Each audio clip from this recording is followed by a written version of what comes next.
Hello, my name is Michael Wilson. I'm producer of the film. And my name's Martin Campbell. I'm the director of the film. This is the new United Artists logo. It's the first time they've used it on a Bond film. And here we are at the opening down-the-barrel shot, as they say, which has been redone, I think, technically far better. And there's Pierce Brosnan, of course, who is the new James Bond, and a terrific James Bond I think he turned out to be. Yeah, Martin, you shot this. Remember we reshot it after someone else had done it? Yeah, I think it was to do with, I remember when you came up and said to me that the way he's standing, that you didn't like him, quite rightly. The way he was holding the gun, the way he turned to camera didn't seem right, so we had to get the correct physical look to the movie. And here we are in Lugano in Switzerland. You supervised all this, didn't you? Yeah, well, it was done by the second unit director, Ian Sharp, and he was down there doing this work. It's a tremendously high dam. I mean, the great problem here, as you'll see the stunt in a second, is, of course, to get a dam that was virtually vertical and didn't actually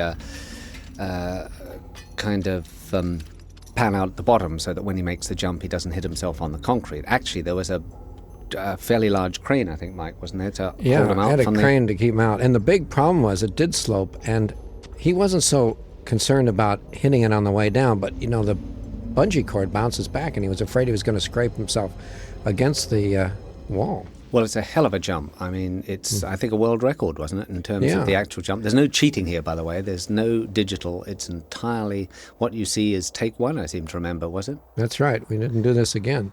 And just look at the way he now pulls the gun out. And I think this takes real nerve and concentration. Now, given the distance he's dropped, he'll now pull the gun out, and he does it so smoothly and easily, it's perfect. I mean, that takes a very skillful stuntman. You know, I asked him what he was thinking of just before he jumped off, and he said, the last thought that went in my mind was Beavis and Butthead. But this is all second unit, of course, and they did a terrific job of this. And now, of course, we're back in the studio doing, getting into the nitty-gritty of the scene. First shot of Pierce Brosnan, the eyes, right there. We were holding him back a bit, you remember, just sort of for that. Oh, that's right. The idea was not to actually see who it is until, and we never see who this person is until he's revealed in a few seconds. But this was actually a real toilet. There was no set. We actually used the toilet that was in the studio that we'd made up. Yeah, we went out to Leavesden and made a studio at the old Rolls-Royce plant, and this was part of the facilities that were actually there. Now we see him for the first time. There he is, right? And Peter Lamont built all of this within the confines. The sets were built out at Leavesden, the old Rolls-Royce factory in London. I think there's 200 acres on that site, isn't there, Mike? Yeah, and we were using, when we get into the gas plant, which is coming up, we were using the engine testing room, the jet engine testing rooms. And so they're a very substantially built building. Yeah, and of course a lot of this is incorporated in the set that we're about to see in the big gas plant. Peter Lamont did a terrific job of all this stuff, and in fact, I think this was all kitchens from the cafeteria that was once used on the site. Here we're going to see Sean Bean now. I got this idea from Butch Cassidy and the Sundance Kid.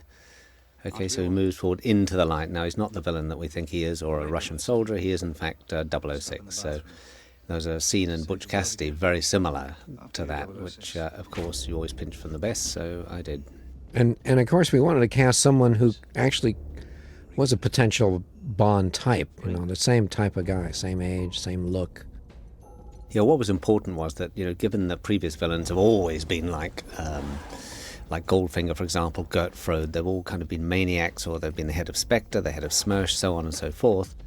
This, of course, is 006, so it was important, I think, that we all agreed that Sean Bean could have actually at one time played Bond and was a contender, so who better? What's interesting about that, by the way, we just saw an execution that was totally in your mind by sound effects and all. Everything's off camera, but it's very effective. Well, actually, what's interesting about that was I remember the German censor came across, and one of the things, ironically, there's very little he complained about the piece, you know, seeing the film. He said that was one of them, was the two guys being hit so early on. He thought the German market may object to that. By a guy that was supposed to be a hero at the time. Of course, he did turn out to be a villain. Yeah, but it was a good point. I don't think the film lost anything because of it. This is very cleverly done, Martin. This was part of your the magic of cinema. You've got this set so it looks like there's a stairway and a door on both sides of the set, although it was only one-sided. That's right. Yeah. Very good. You can cheat, of course. I know. I'm always amazed when I see this, and I think, God, what you can do with this. Now here we have Ourumov, of course, who's played by Gottfried John, German actor who speaks extremely good English, although everybody, you will note, that is Russian has a Russian accent. Of course, they're talking Queen's English, but with a Russian accent. And I think he brings to the part of the Russian general a very interesting slant, and largely because he's the actor he is. Nothing that I contributed. I mean, he's an excellent actor. Yeah, quirky, interesting, I think. One of the nice things about Pierce is that he managed to continue the element of humour about it. You know, he had the ability to be able to be self-effacing, to be able to deliver the humorous lines. And he's an actor that has that ability, and I think it shows him up well in the picture. Yeah, this is a very tense moment here. Interesting point, we had to cut the actual shooting. It was originally the original cut. Shooting through the head here. Yes, and now that actually, it turns out that both censors in the US and England objected to that. And so you'll see, of course, you don't actually see him pull the trigger. You just see him fall over. That's right. Yeah. There was a censor cut. Again, I don't think it lost anything, and there he goes. Yeah. Blow the gas tanks. Yes. Anyway, here we are. Come out with your hands above you. And here's Bond creeping across the floor. What I always thought was amazing about this was you put a squeaky wheel in here, and it always got a big laugh in the cinemas. It's one of those things that you do thinking, well, we need a little squeak here, and yet it has a reaction with the audience. It's now, isn't that bizarre? I still to this day don't quite know why. I put it in because all my supermarket trolleys, you know, I always get the one with the squeak, and it seemed that given there's silence virtually in the scene. I remember that was a little element you insisted on having written in. Now, you know where I pinched that from? The Wild Bunch, Sam Peckinpah. I pinched all these moments, of course, from other movies, but there was a moment in The Wild Bunch where the Mexican lieutenant shoots one of his men for doing just that. So You can't.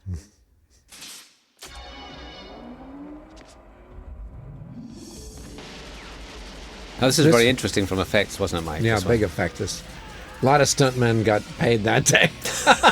Yes.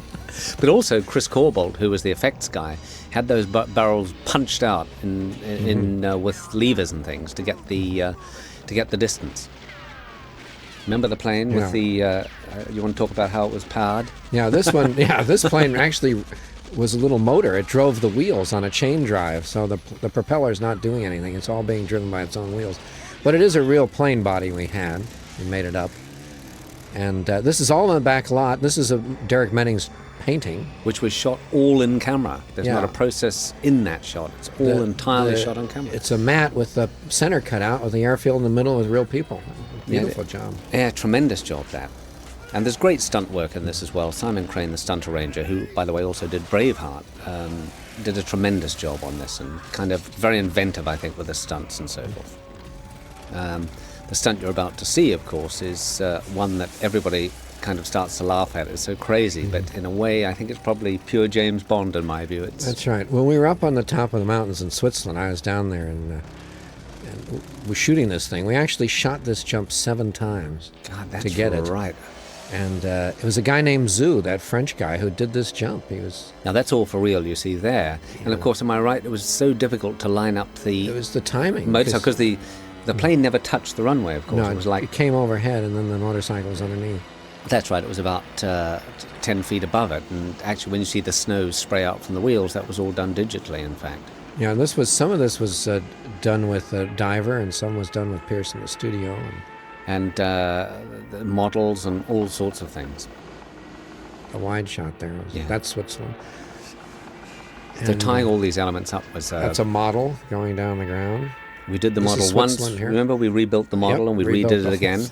It drove us mad, but in the end it works. So, and I think it sort of brings Bond right back into what Bond was, which is those kind of things are slightly ludicrous, but nevertheless... I think everybody enjoyed that scene. They certainly laughed at it by the time he gets into the... Now this is Danny Kleinman's visual effect. Well, of course, our real problem here, wasn't it, was to find somebody who would inherit the mantle from... Morris Binder. Morris Binder, that's right. God, I can never remember his name. Well, you didn't work with him, but he was a great guy. Yeah. Wonderful. You know, what's interesting about this, we had...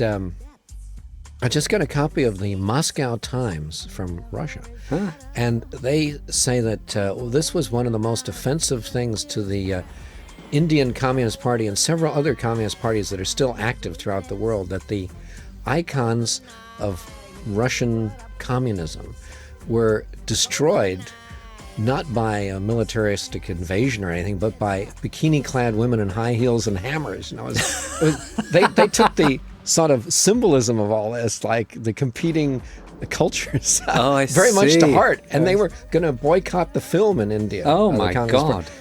Simply, primarily because of this sequence, to make fun of these almost religious icons. Oh, I see. That's interesting, isn't it?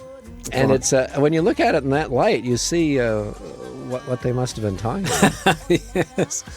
Oh, well. But I mean, what's interesting about the sequence is that Danny Kleinman, I think plays a real homage to Morris Binder. And I think it's got the kind of sexiness. I think it has something to do with the theme of the story.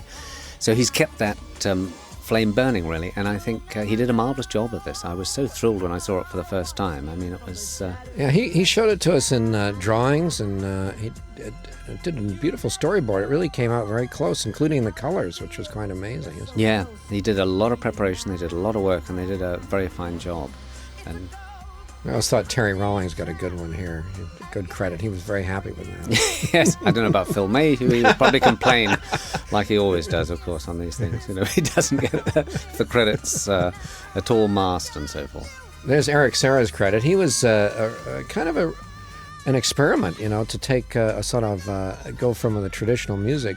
I think it worked quite well, but it has been somewhat controversial among... Yeah, I think, there's some people have said they thought it was terrific. Others say they didn't like it at all. I think those that were offended by it were the aficionados who wanted, the old Bond themes and so forth. But, of course, we must remember we have a generation beyond the previous Bond film who are seeing Bond for a first time. So there was an attempt there to actually bring those people into And, of course, Tina Turner was great. Oh, she was wonderful. She really belts it out. She was a great trooper. Wonderful result. And getting Bono on the Edge to write the song was a real coup. So yeah, that was absolutely great. Now, here we are, of course, we're about to be introduced to our femme fatale, which is... Famke Janssen in the red Ferrari, which, as you know, everyone is holding their breath because we only had that on loan. Yes. And actually, there is a shot here which you've got to see, which I remember you coming back apoplectic one day, or Barbara was, and it'll happen very quickly here, where it skids down the shingle. And in fact, they collided. Of course, we cut away before that moment, but... That's right. We knifed, both cars were sort of... and I think they said the bill was something like $80,000. Here we go here, right? Right now, there. The next cut... That's when they hit. That's when they takes, hit. Yeah. But of course, we cut off earlier, and they had to repair the car overnight to bring it back in so we could film in the morning. Now, Barbara went down on this unit and was working, and they had terrible problems because we were shooting this, although it was the south of France, they had... it would be sunny one day and snowing the next. And misty, do you remember the mist? Oh, I was up fogs. there. I shot all the close-ups, by the way. The rest of it, it should be said, actually, that I storyboarded it. Remember, Yes, we storyboarded, very we looked carefully. at these sequences, we talked about it. And I think most of in fact, all the action sequences were very precisely storyboarded. And Frame for frame, it was good. yeah, and we had a wonderful storyboard artist whose work, could go into an art gallery, quite honest. But all of this was storyboarded very much as you see it, but a great job by the second unit. I, of course, shot the close-ups, indeed, with the actors and so forth. But all the action stuff was shot by a very competent, very good second unit. Yeah, it's Ian Sharp, and then Harvey Harrison was photographer. Yes, who had many a good night, I seem to remember, in restaurants. Drinking. He did a good job here. Yes, he did. Marvelous job. Turned out well.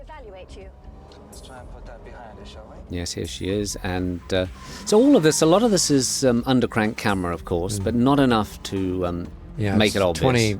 20 frames or something, not just to add a little edge to it. Yeah, just right. And often the frame count was different for each particular shot. I mean, given what they had to do. Do you remember all this with the bicyclists? Oh, how we edited this up and down, in and out. We couldn't make this work. If we held on any longer, it made the whole thing seem just too stupid. And finally, Terry Rawlings would come back and he'd recut it, and we'd recut it, and nobody was happy until finally, I think we put this shot in. Yeah, remember, we put the shot in. That was it. We tried to find that shot. We couldn't tie him up before. I knew it was there because I'd storyboarded it, but we had to dig it out of the files, and here you go. And we don't dwell on it now. We go, they all fall over. The French, of course, hated this bit. And here they go, yes. And the Ferrari's an interesting one. Do you remember we had to put the Ferrari in, or we had to pay the bill for the dent? We had to pay the bill for the dent and having that extending shot to make sure that the Ferrari beat the... That's yes. Otherwise, Aston Martin. Otherwise, we'd have to pay the money to repair it. Now, this is interesting. This is a studio shot, the two shot in the car frontal, and of course behind it is... another shot that was reshot Yes, twice. Oh, God, yes, the bloody champagne bottle. The first time they did it, they put the label in upside down. Yes, and you couldn't see what the hell it was, so we redid that. Now, of course, we cut to Monte Carlo itself, and there we have it. Now, the next sequence is a scene I've always liked, and I think you've always liked, which is the gambling, the classic Bond gambling scene, with all the kind of pizzazz that only Monte Carlo Casino can give you. Wonderful shot at night. Phil Mayhew did a great job here. Yeah, beautiful. I mean, it's just as beautiful as it can be. It's really fairyland here. Yeah, and it just looks really, really classy. He did a marvelous shot. And do you remember him driving that Aston Martin? Yep. The steering wheel fell off. He left the handbrake on. Of course, we had the owner of this hugely expensive restored car who was looking apoplectic by the time... Yeah. He may be Bond in the movies, but when it comes to driving cars, I tell you.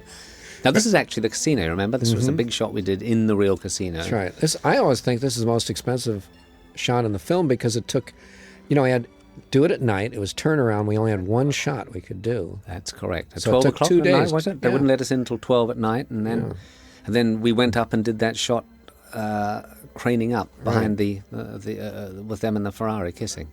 But it because it was in turnaround, it cost 2 days. So that it's now look at Peter Lamont's work here. It's matched. It's seamless, really. This stuff. That's right. He duplicated everything from the original Casino. Yes. So apart from the one shot we were pointed out earlier, all of this is studio, and it all cuts in. This is one of the first things we shot. This sequence here, and I saw the rushes, and then very soon Terry, because he cuts so fast, had it all cut together. When I saw this, I knew that Pierce was going to be James Bond. There was no doubt about it, and that he was going to be accepted. Yeah, you remember we did the test scene on this? Yeah. We did a test scene with the various girls to play the scene and so forth. And we learned a few pointers from that, but it's a scene I thought was it's a scene I love this, and it really introduces Bond in a great way, and it's now interestingly that pair of bosoms you can see behind, I think is probably Miss Venezuela. Do you remember they brought in everybody from... I think she'd won a contest from License to Kill where she was entitled to be in the next movie, so 6 years later it paid off. A little older perhaps, but there she is. The second unit shot a lot of the close-ups of the card stuff, by the way. All this kind of slots in, and they picked up these shots of the cards being turned, all of which is very essential, I think, to... do you remember all the questions we had about the numbers we should put on and everything? There's actually the symbolism here. She comes in and it's 007. Oh, that's right. 7. That's right. So she actually has 007, and he turns over 006. That's right. And the interesting thing, remember I got you to rehearse them? I couldn't.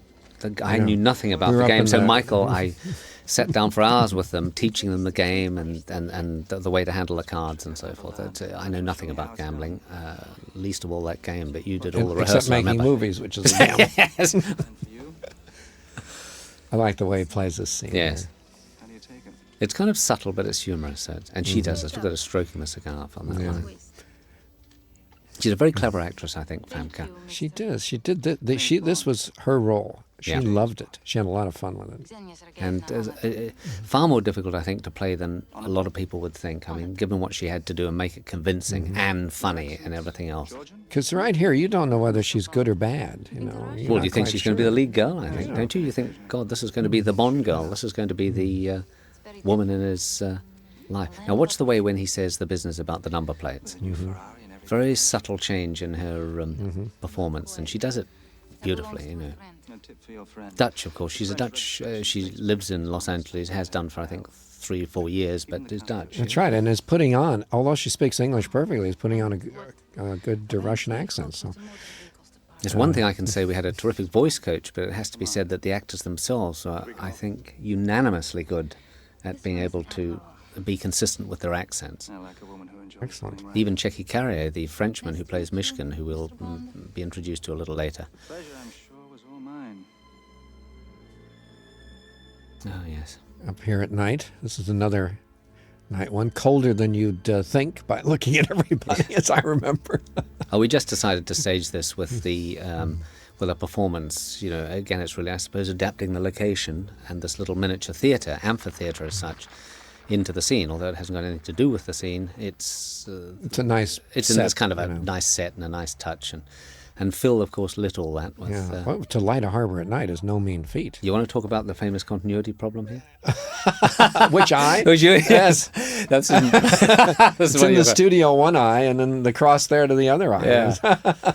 I've never had any member of the public point it out. I was looking for bloopers and things in that in Premiere magazine. Well, I went to June and I said, June, when you shot that, I said, June, I think he had the other eye up. I saw the rushes a couple of months ago. And, oh, no, she says, we looked at the Steenbeck. You must have had it in backwards or something. Yeah. I think you said the same to me, and I said rubbish. And, of course, you're absolutely right.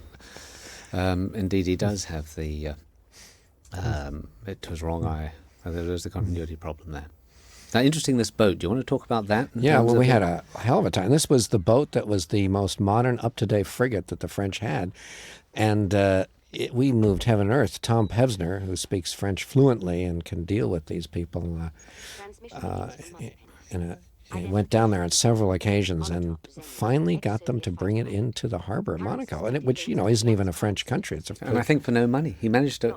nothing. Incredibly, he got the French Navy. And not only that, the helicopter on the back. And the helicopter in there. And we actually got to fly the helicopter within the port, which was another major. So Tom really came through on this one. No, and I don't think any other person in the world could have done that. And yes, this is interesting. I just think how many times we had to deal with this, editing and cutting it. Well, the interesting thing here is that the shadows on the back wall, which you're about to see, of course, we had two other extras, as it were, duplicating the movements at the same time on a much lower level. The set's built on rostra, actually. But if you think about where the camera is, of course, the shadows couldn't exist because the camera shadow would be there, but if you're lighting from behind the camera. But so we had two other people duplicating exactly what happened, which is just about to come up, so that it's their shadows on the wall, not, of course, Famke's and Billy Mitchell's here. There you go. Yeah, it was a great job, and Phil lit it brilliantly. Yeah. He stirred the water here with.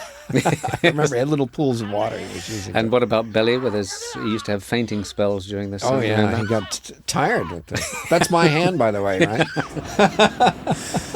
Yes. I always my famous orgasm shot, which nobody seems to connect, but I'm sure there's a few dirty minds that do. And this is Monte Carlo, of course, which did look beautiful. We had some very nice wonderful sun here. And there's a nice little skirmish about to happen, of course, which is an example of what Simon Crane, the stunt arranger, is. Even a tiny skirmish, he seems to give it imagination and so forth. And this is why this is all tied up nicely between looking out the window, seeing this. It's all very economical in the way it's narrative. You know. A very Bond moment coming up, I think. Mm-hmm. I can imagine Sean Connery doing this without any problem at all. You know, it's sort of equivalent to the throwing the flowers over the body, which... So now we got on board this ship and got to shoot on it for 3 days. They were really great. They were very, very helpful. And I had a lot of security restrictions, you know, given that we were and here. The band, we actually had the band, you know. Always a big problem, by the way, on what music to play and have the right to play it. And here we are. And in fact, the person you're about to see, in fact, is a member of the crew, isn't he? Yes. He was the public relations man, officer, and we suddenly realised we need an extra actor, so dragged him in, and here he is, doing his performance.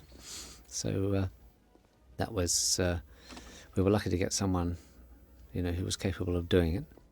Now we're back in the studio, of course, for this scene. It's a nice moment. It almost gets a good laugh. Yeah. Yes, the I think it's the look on the face. There's the face. Which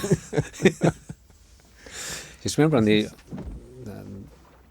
That's right, and then off he goes into the harbour, the sun going. We had to shoot this very fast, didn't we? We didn't have a just at big the edge schedule. there. I mean, first of all, the boat was going to go, I think, after, 2 or 3 days. We had to shoot all that. All the stuff on the launch took a day, and boy, were we hard-pressed on Boy, I it. remember you getting these guys with the boat going right. Do you remember that? Oh, God, don't tell me. Trying to get that guy cue with his speech. Oh, God, yes, yeah.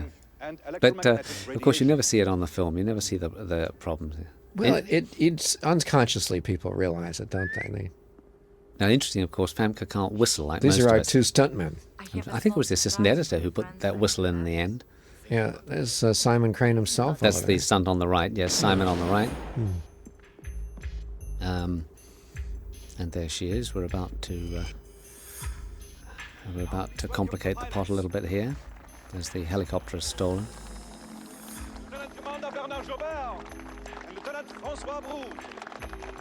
There he is. Those two, by the way, those two names happen to be neighbours of mine. I live in the south of France, so those two names come from them. And the French dub was so awful you could hardly hear them. Here we go. Here's the helicopter taking off. Now, this is the Tiger helicopter. Do you want to say something about that? Yeah, that was the experimental helicopter that was Aerospatiale's German-French helicopter. There was only one of these that was actually working, and it was worth about $100 million. So the idea of getting this for us was quite a major feat. Another one that Tom Pesner managed.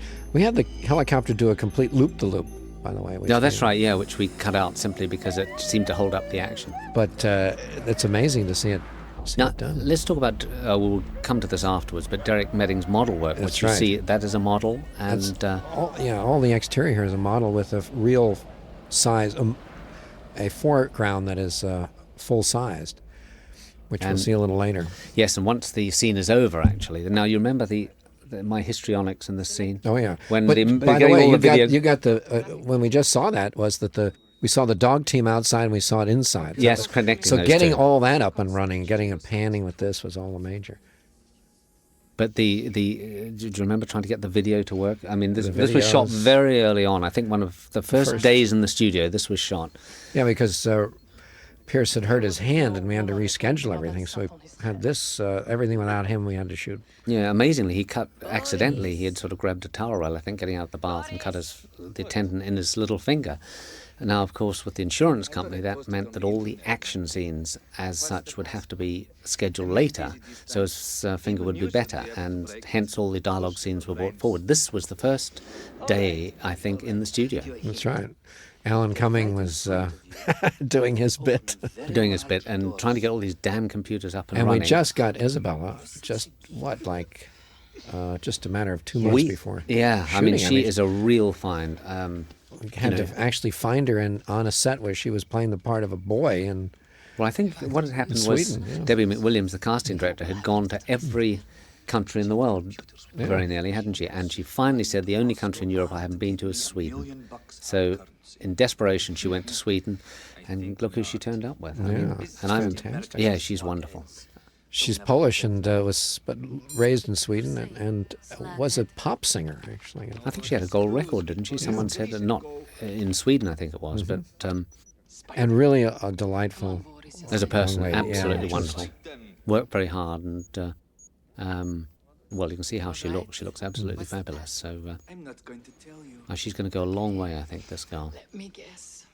And again, computers from a director's point of view are an absolute bloody nightmare because, first of all, they never work properly, and actually, like all films, everyone is in kind of learning process. And, Yeah, and we you have to quickly got decide- this right, didn't we? Do you remember you dived in and Yeah, I mean, got the problem other was people in the that whole we thing? we were doing this on video, and later in the film when we started, we actually did it on computer resolution, right. which gave us a much better resolution.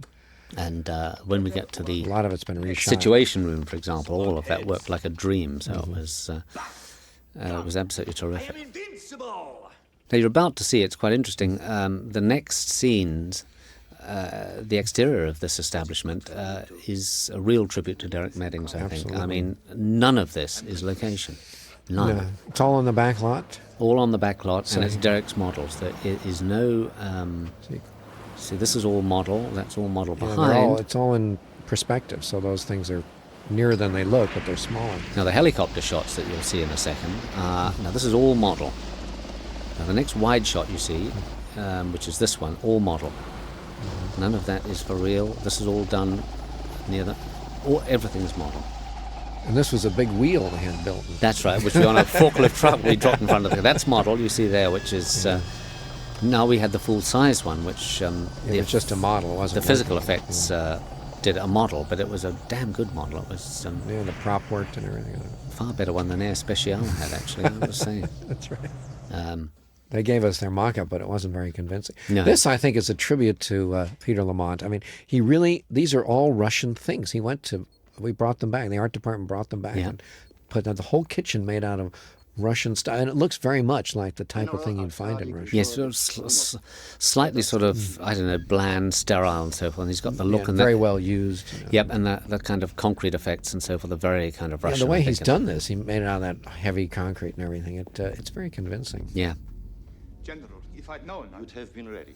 And now I think in this scene we learn exactly what this man's about and indeed what Famke's about. Now, I remember you with this, getting this Goldeneye to open. Do you remember? Yes, I'll tell you now, 21 takes. It was seared on my memory. And I remember you finally kicking the video monitor wheels of the trolley, and Phil Mayhew came over and said, "Wait, that's my equipment. Go kick something in special effects. They're the ones that want to." Well, it's opened by hand, this thing, and now, given it's a Bond film, of course, you want the motion to be absolutely perfect. Of course, we finally get it on take 21 or whatever it is, and we pick up the fried egg, I used to call it, right?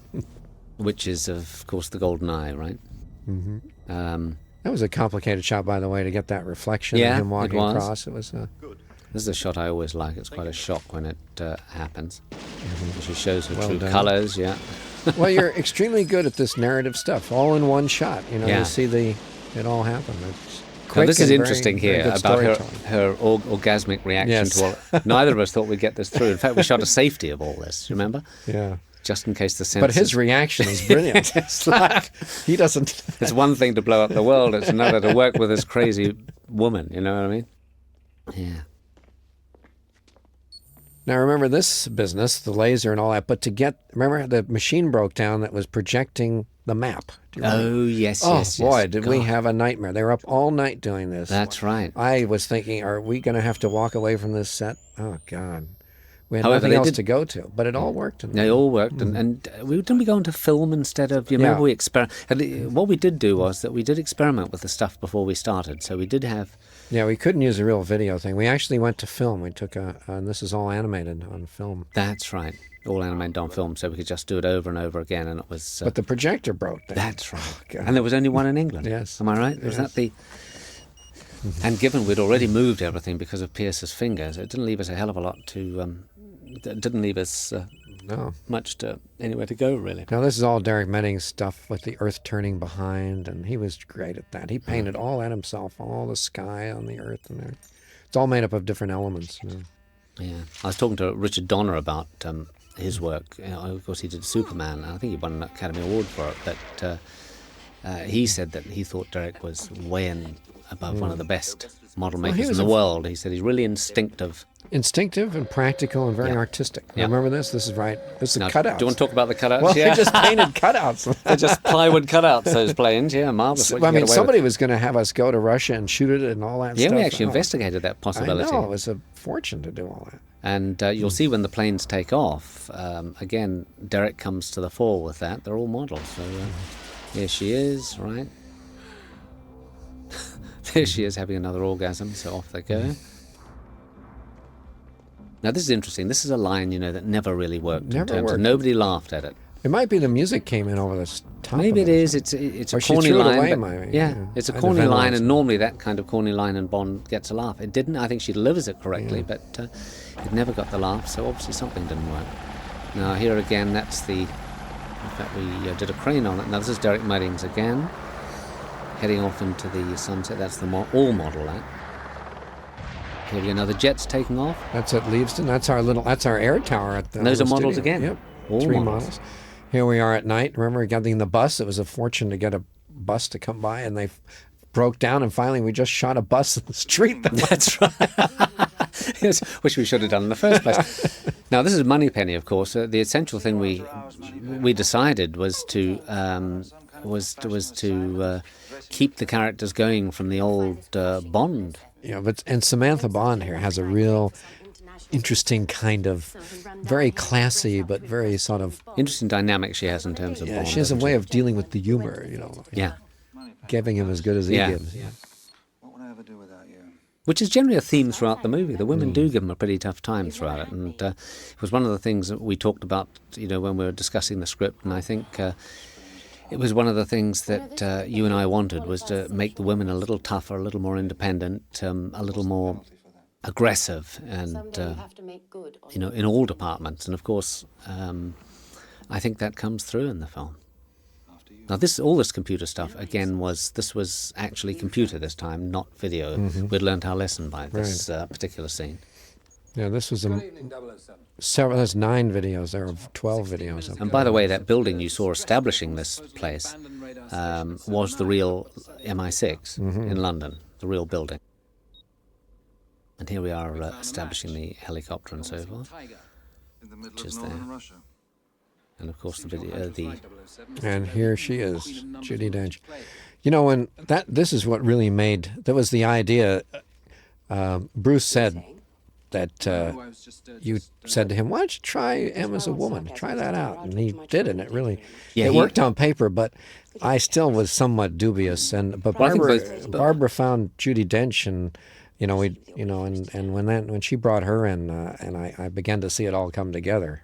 Yeah, well, actually, I think John Kelly at UA said something about we'd decided on a woman, and although you'd need a little bit of convincing because it was stepping outside of what had gone before, it was a kind of brave decision, I think. But I remember John Kelly saying, well, if you do get a woman, get a star, get someone who's terrific. And I think it was Barbara's idea to get Judi Dench. And I think she's fantastic. And there's a relationship that in future Bonds, of course, has a ways to go, I think, which is, it's got somewhere to go, which will be good. Now, this is computers and models and things, that one. This is...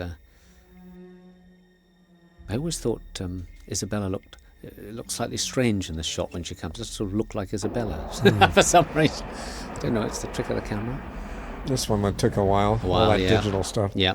Now we're getting a lot of the digital work we did in the film, which was... Yeah.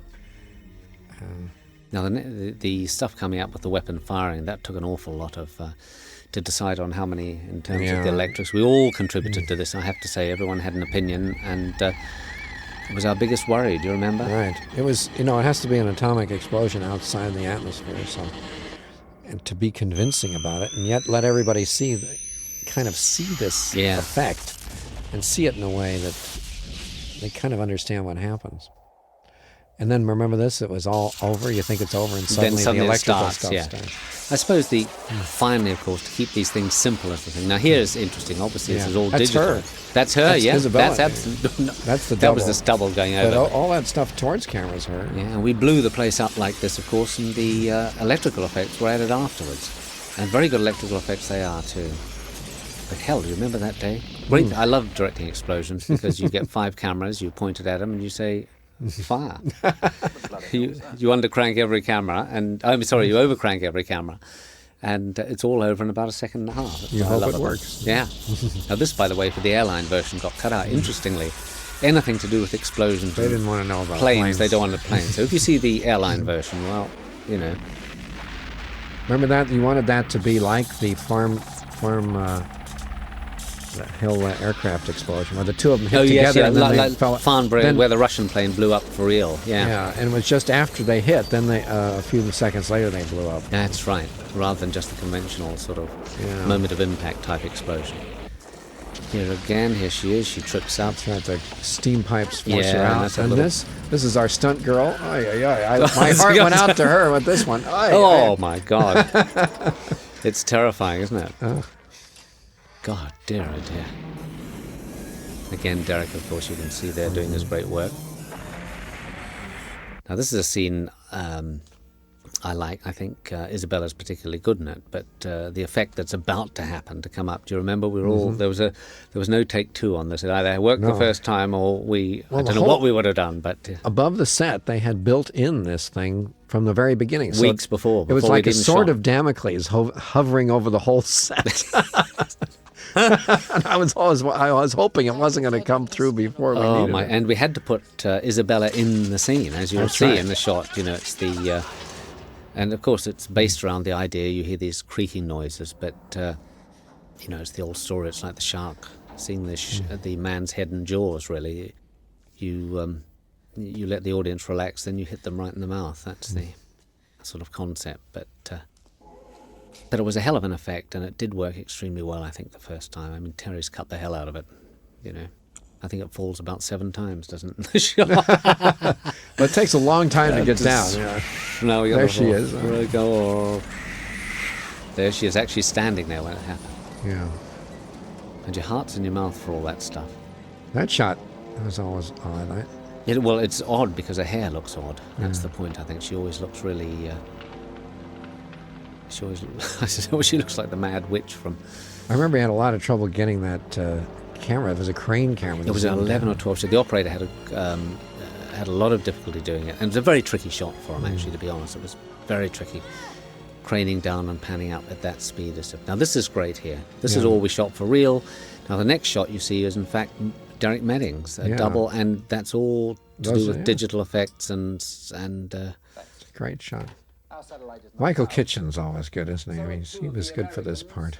Well, it's interesting that, you know, it's a very dry part as written, I think. There's always the technician that knows it all and has to tell the audience what's going on, or at least, you know, offer up what's going on.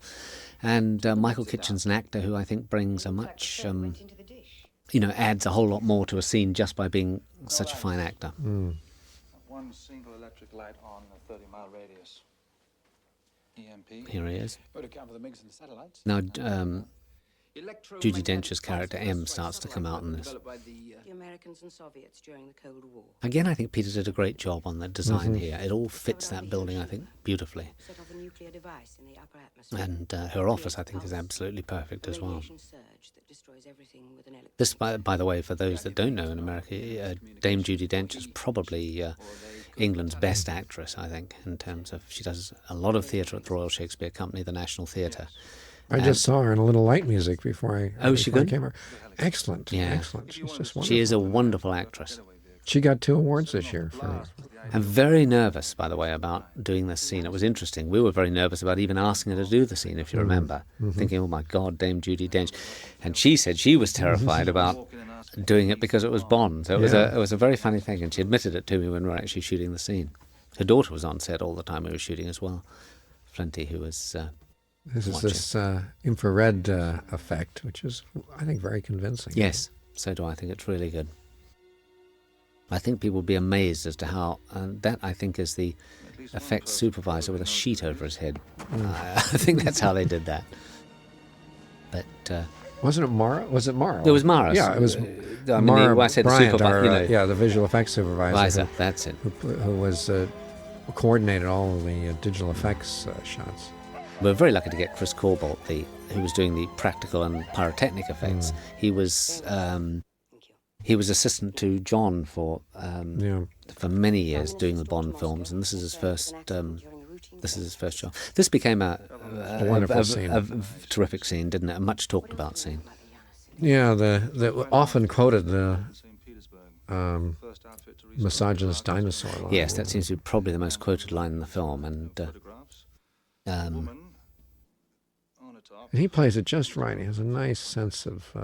he keeps his cool in this. Yeah, but the great thing about her is that she, you know, and there's a marvellous reaction at the end of the scene, which, you know, she's very tough in this scene. She lays it on the line. She doesn't pull her punches. On the other hand, at the end of the scene, you realise, of course, that she does feel for him and understands just how difficult and how dangerous the job he's got to do is. So. But she is no nonsense. Yes.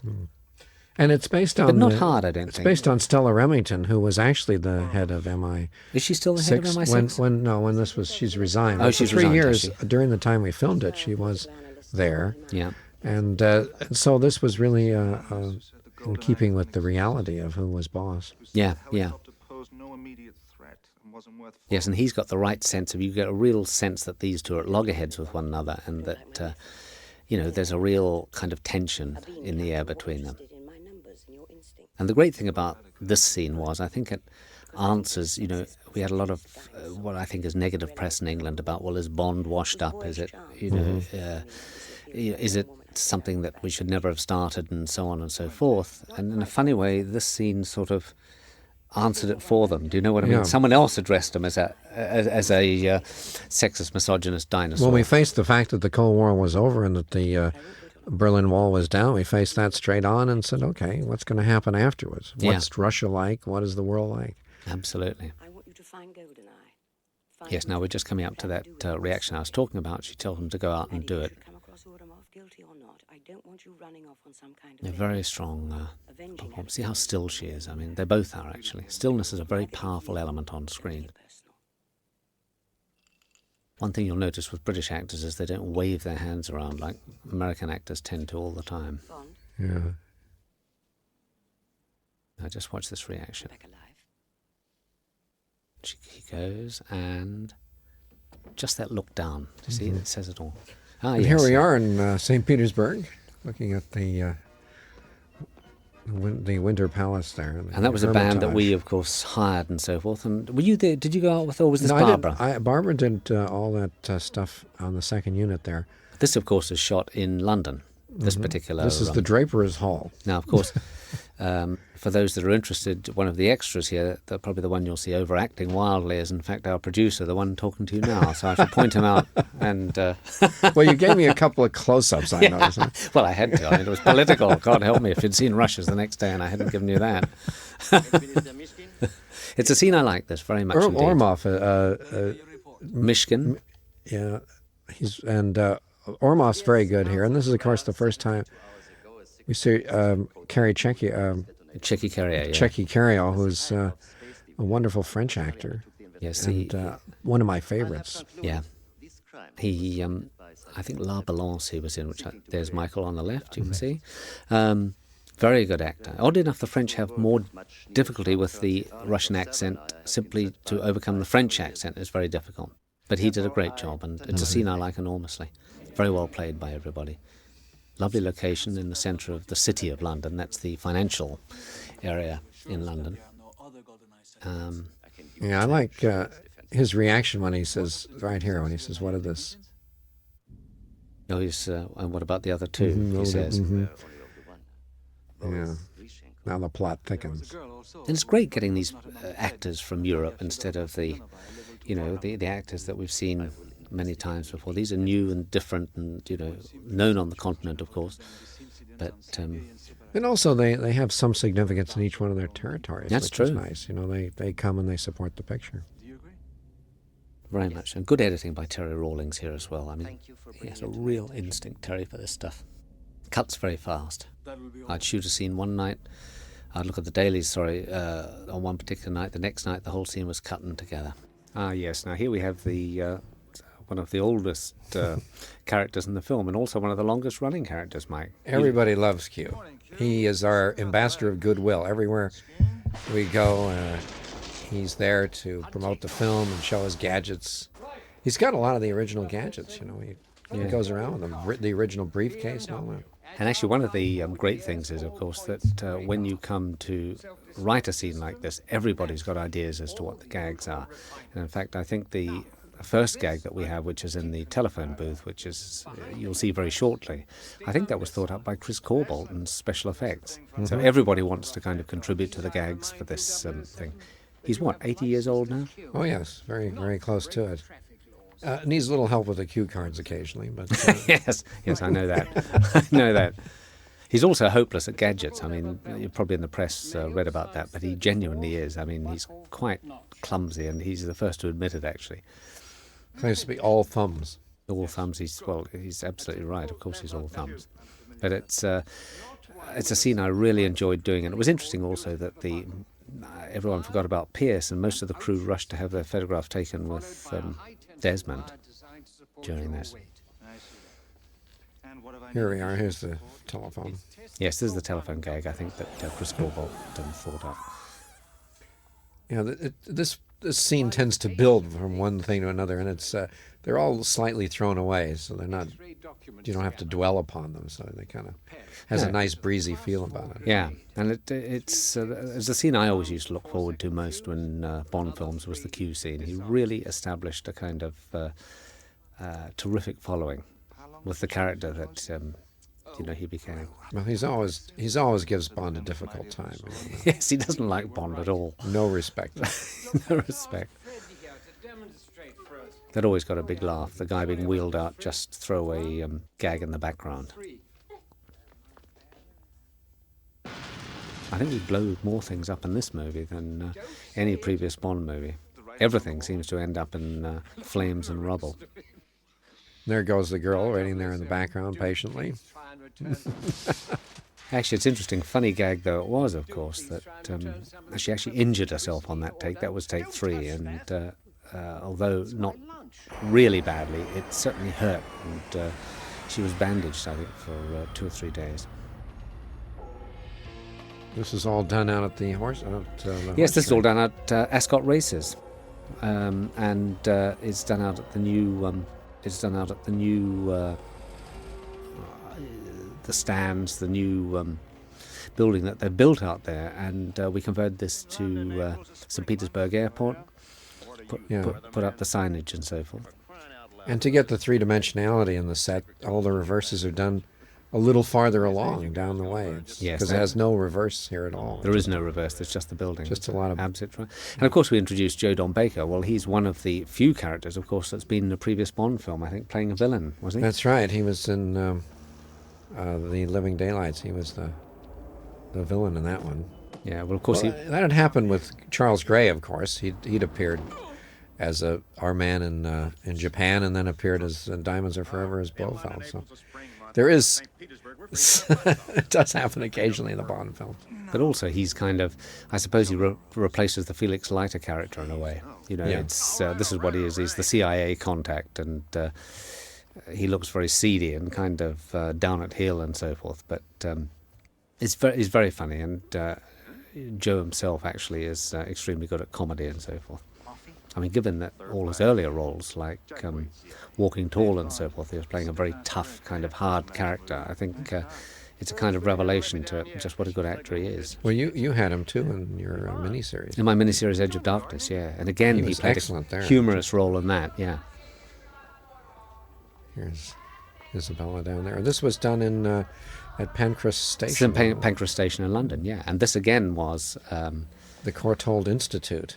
We use that again in London, and the reason, of course, was that in St. Petersburg we felt that, you know, apart from number crunching time in terms of the budget, the other reason simply was the damage or the problems that we might encounter in St. Petersburg in terms of the bureaucracy and so forth. Yeah, and it was also the danger. I mean, everyone who went there, Barbara took this whole second unit there to do the tank chase stuff and some of the establishing shots. Everyone had to have a bodyguard with them all the time. It was high risk for us to go there. Yes, and it's interesting also, of course, that the upcoming tank chase, which is a little bit into the future, but when that happens, of course, we'll discuss it more at the time. It was originally all set in St. Petersburg, and most of it we shot back at the lot for the same reason we did this. Valentin Dmitrovich Sukovsky? Yeah. Anyway, the second unit shot all of the, all of the stuff actually shot in St. Petersburg, and we slotted in. This was on down here in our set and back at the. Yes, again, Peter Lamont built a terrific set for St. Petersburg, the long street, of which you just saw a small section of there. And we had the wider shots of St. Petersburg, which you'll see a little later on, but that was all done by the second unit, and we slotted all this in. Yeah, it was 560 feet long, that train. That's right, incredible. In fact, we could never have done without it, to be honest, and it probably would have cost us 10 times as much had we shot it in St. Petersburg. And we never were quite sure about the political stability and what cooperation we were going to get or not get when we actually got there. Yes, I think in retrospect it was the single best decision we ever took was probably that, I think. Here we are back on the computer screens. Yeah, now we're getting into computer screens that we're using actual. I think in the final cut, this was one of the sections of in the middle of the movie that we did quite a lot of tightening. Yeah, we tightened this up. We had an extra scene in here, which we. That's right, and the what we felt was that the narrative seemed to be going on too long, seemed to hold things up. So this, I remember the first cut being like about 41 minutes, something like that, and we took 12 minutes out anyway from that cut. We previewed it, took 12 minutes out, and that was the final length of the film. This is St. Petersburg, Yeah, obviously. and remember this voiceover, we had Bruce come back and write, because we did cut some stuff out and was going to tighten it up That's correct, by yes. linking it with that this voiceover. Exactly, and the thing was to simplify Bond's, the way in which he extracts himself from Valentine's clutches in the next scene. Are you sure you want to do this? Last guy who dropped in uninvited went home air freight in very small boxes. Yeah, we had a lot of fun with the writers on this one. Bruce Fierstein was the last one we had, and they were all great. You know, Yes, it was a long process, but like most films, I think in all there were 4, weren't there? yeah. The 4 writers. Michael France came in with a good story and screenplay, and from there we had Jeffrey Kane come in. He really sort of pulled it together, and Right. basically the narrative elements in the story were all put in by Jeffrey, and then Kevin Wade was on for a while, and Bruce came in and really spent a lot of time with us, sort of, and you. Well, I think we all, I remember it was an interesting process, because actually after the Michael France draft, I think we sat down for what must have been close on 3 months, wasn't it? Or 2 months certainly, of just discussing the plot and, you know, Tightening it up and and- tightening it up and putting together all the, basically coming up with a treatment from which Jeffrey could work. And a lot of these scenes, it's interesting when you see scenes, how different writers have sort of put grace notes in and worked them Yes, out. It's absolutely. wonderful. Now this is interesting, because here we have Robbie Coltrane, who's probably well known in England as a comedian, and also for a series called Cracker, which is a superb series where he plays a prison psychologist. And he's kind of playing a comic straight role here, but he is a terrific actor, and he really makes this scene sing. I think Pierce is terrific in this scene as well. We shot this very early on, if you remember. It was one of our first scenes that we actually shot. And this is Minnie Driver. And she's has a nice career going for herself now. But Yes, she's very funny in doing this. Robbie is wonderful, though. He has an ability to be humorous and menacing at the same time, and it's just perfect for this type of a villain. Yeah, no, he's absolutely terrific. And if you see Cracker, the series he does, he's won, I think, the BAFTA Award, that's the English equivalent of the Academy Award, 3 years in a row for that series. But this terrible rendition of that song. Yeah, we had to get a good singer. Remember, you said we've got to get a good singer who knows how to sing badly. Yeah, there's no point in getting just someone to sing badly, because it just won't work. Yeah. And Minnie Driver is actually a very good singer. She is a good singer. And you remember we recorded this? Were you there at the recording? Yes, I I remember. was. Oh, yeah. We were. It was at the Snake Ranch. That's right, in Chelsea in London. Chelsea. And we had varying degrees of badness, if you remember. We thought, oh my God, that's too bad. But actually, it's a terrible version of it. And But it's the whole idea of what would happen in Russia, you know, imitating Western ideas and having CD clubs. It's Yes. the way the new Russia is. that's when you go over there, of course. One of the unfortunate things was we had to cut a little bit of, there's an earlier scene than this, wasn't there, about which sets Robbie up as an arms dealer, or Valentine up as an arms dealer, which was a terrific scene in itself, but with the restructuring of the centre of the movie, it just tended to hold the movie, you know, and I think it was the right decision. I think Yeah. it feels right to me. So why did you not kill me?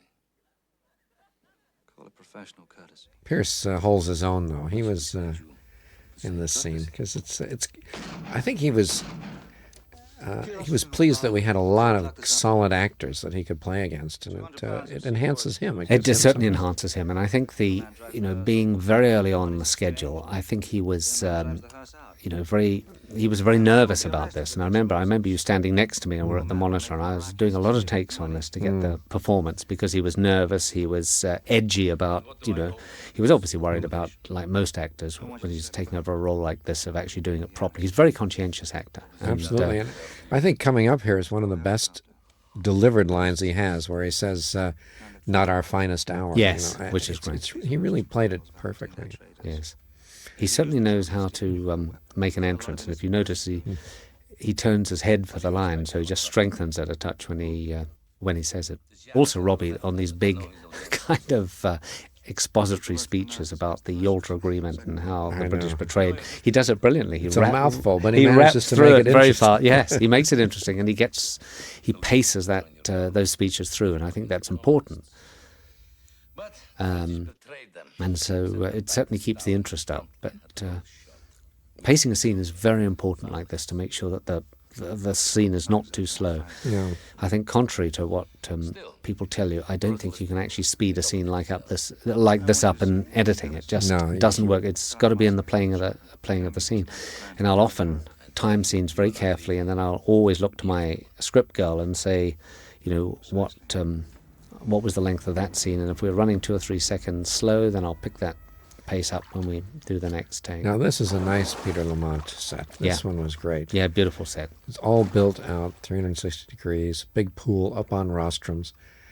All the detailing was taken off an actual Turkish bath in Russia. Of course, the tragedy was we were desperately looking for another scene to play in it, if you remember, because it was such a nice set and all this effort and work. And all I could feel was that, my God, here's this wonderful set. Is there any other scene we can play in? Unfortunately, of course, there wasn't. So, but this scene does have it's a nice mixture of humor, sex, and danger, and that's kind of the. Yes, I feel that this is a scene that really turned out, seemed to work. We always had a problem about how well dressed or undressed they could be. And how we're going to avoid the censorship problems. And it's a scene that I certainly expected trouble with, and I don't think a censor anywhere. No. Maybe in the Middle East, or I don't know. Probably in Kuala Lumpur, where I'm sure they're going to cut it and so forth. But the truth is that I think we got the mixture right here. And actually, it's interesting that there are a couple of shots here where, in fact, we use Bond's double and Famke's double. I think there's one coming up, the wide shot, in a second. You'll see it. Yeah, they're both doubles here to do this. Where she jumps there, They're both doubled there. Now we're back to the original pair. That's Famke and Pierce, right? And here we go again. This is doubles, both cases. Up. Watch the way she pulls them. Oh. Yeah, they're back to their. I know people that'll pay money to have their legs wrapped around like that. But there was a lot of secret desires to. And actually, she hurt her back on this. She she was padded up, but she still got thrown around a lot. And the other thing, if you remember, was Peter put rubber tiles on the wall. All of those walls are made of rubber, so it'll take the bashing it does. Yeah, we asked him to do that. And.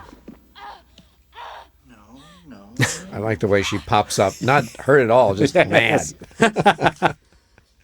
And Bond, of course, not a hair out of place. People love this one. Yes. Now, this is great. This was, remember, Michael France actually had said he went to a place like this when he went to Russia that had all the statues that would discard an old air base. And it was the inspiration for this scene, which is... Yeah.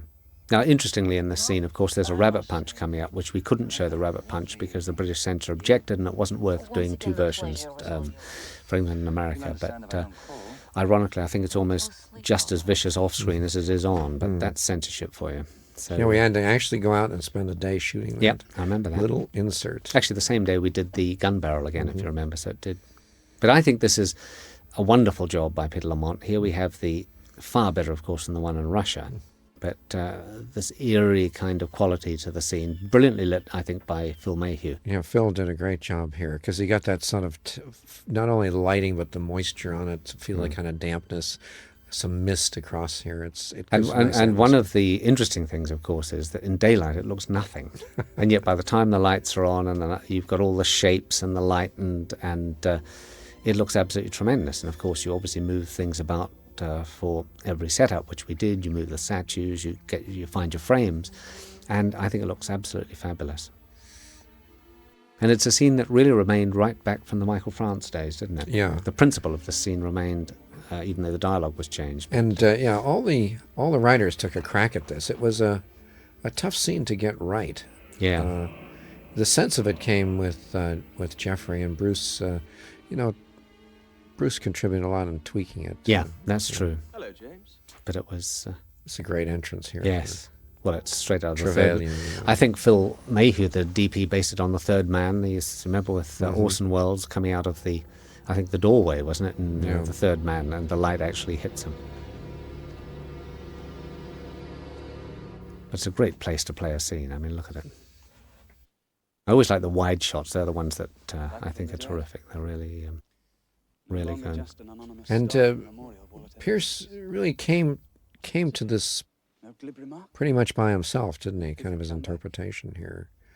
It's very good. He does it. I think there's a lot of feeling from him actually in the scene. The sense of betrayal, the sense of disbelief, and so forth. I think he plays extremely well. He gets, he has to react pretty much in this scene. He doesn't have a lot to say, but his reactions are crucial to making you understand how Bond's feeling about this situation. Yes, actually, one of the funny things about the statue park, I remember on the day before shooting, one of those giant statues got stolen. Do you remember? I remember.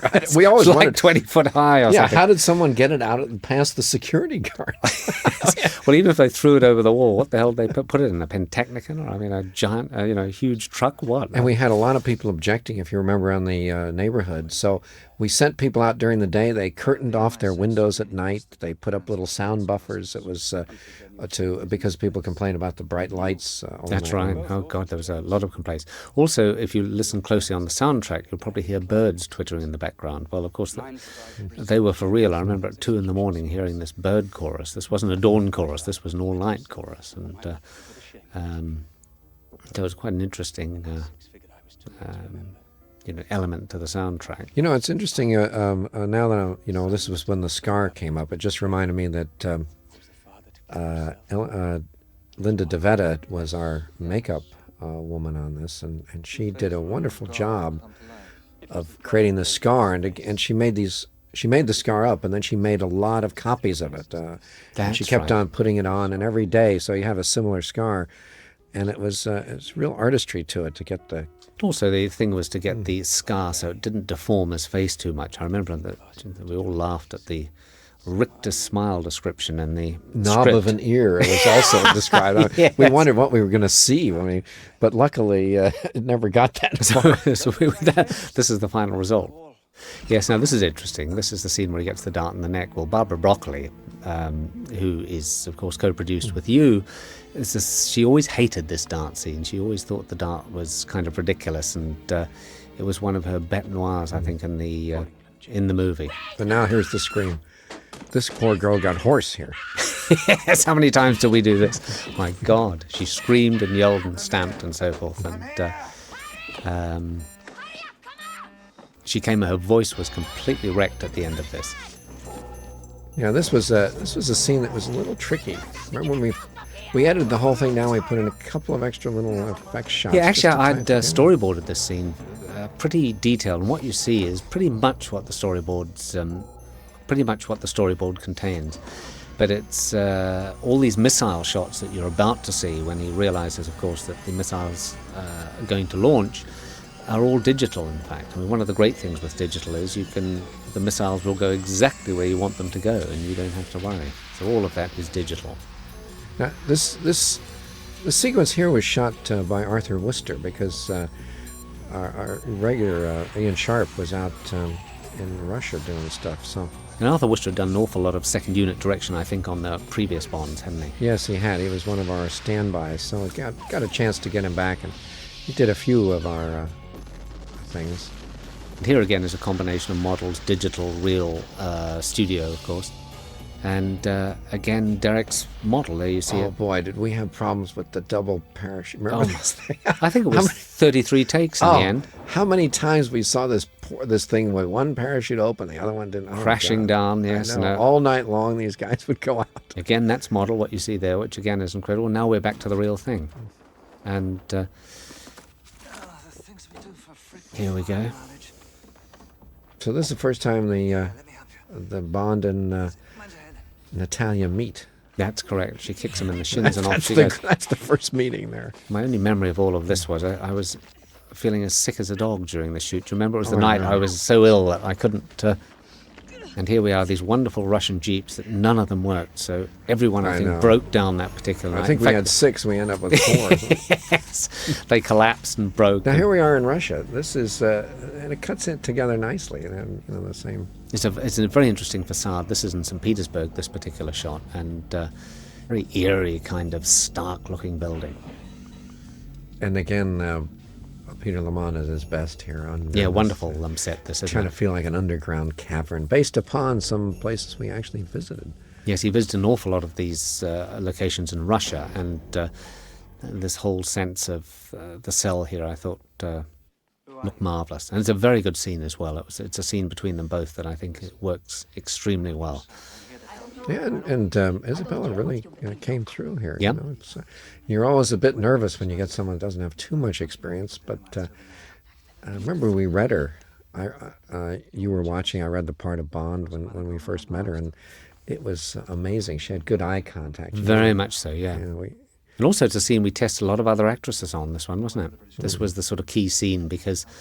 it's quite an emotional scene for her, and it's quite a difficult scene for anybody to play. And I think we had 4 or 5 actresses test for this part, and this was the scene we used.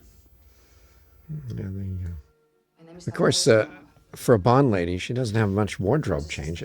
She went through most of the picture in this outfit. That's absolutely right. I think it's the first time. So the short skirt, of course, was... we've got the beach scene coming up. There's that famous crutch shot that I like so much that Terry Rawlings insisted stayed in the movie, and I backed him up 100%. But beyond that, this outfit, I think, was on, apart from the Kenzo coat she found on that sledge in the middle of nowhere. Yeah, she was on half the picture in this. Lovely lighting. I think Phil did a fabulous did job. Wonderful. I remember talking to him about it in the day. So, I want it to... Dawn's coming up. I want to have low slant lighting in this room. Very chiaroscuro. It's great. Now, this is a terrific scene. I think it's a good scene because it's nice to see Bond get riled up, these two start arguing, and she interrupts all of this and tells them what she thinks of them. And I think it's a scene I really like. Yeah, and then when Ourumov comes in, it really picks up the way he and Mishkin go at it. It's great. We're about to sort of enter a very heavy action sequence that kind of probably the biggest, or certainly the longest action sequence, I think, in the movie. I think. In the archives, remember this was in a Michael France draft. It got dropped out at one time, and finally... I think it was you that said it should stay in, actually. Yeah, I remember even myself was saying, well, do we need this? I mean, does it have to be in this? And I remember you saying, yep, I think it's a really good scene, and it proves to be a terrific scene, actually. I think the idea that they're on top and you can fire through the walkways and all that is kind of an interesting idea. Well, as written, of course, it was a lucite floor, right. Wasn't it? It's supposed to be plastic and they'd fall through. And the complications were so great, but actually I think what we finally get in the film is just as good. It also is a very good. It's a very good piece because now we really see Pierce in action, probably for the first time in any, apart from the opening sequence. He really comes into his own. Very, very good at action. And an action hero running around in a suit and tie, not something you see very often. No, he handles himself extremely well. The point is that a lot of actors are not great at action. They're not. Some actors that physically look very strong are often actually not that capable when it comes to doing action.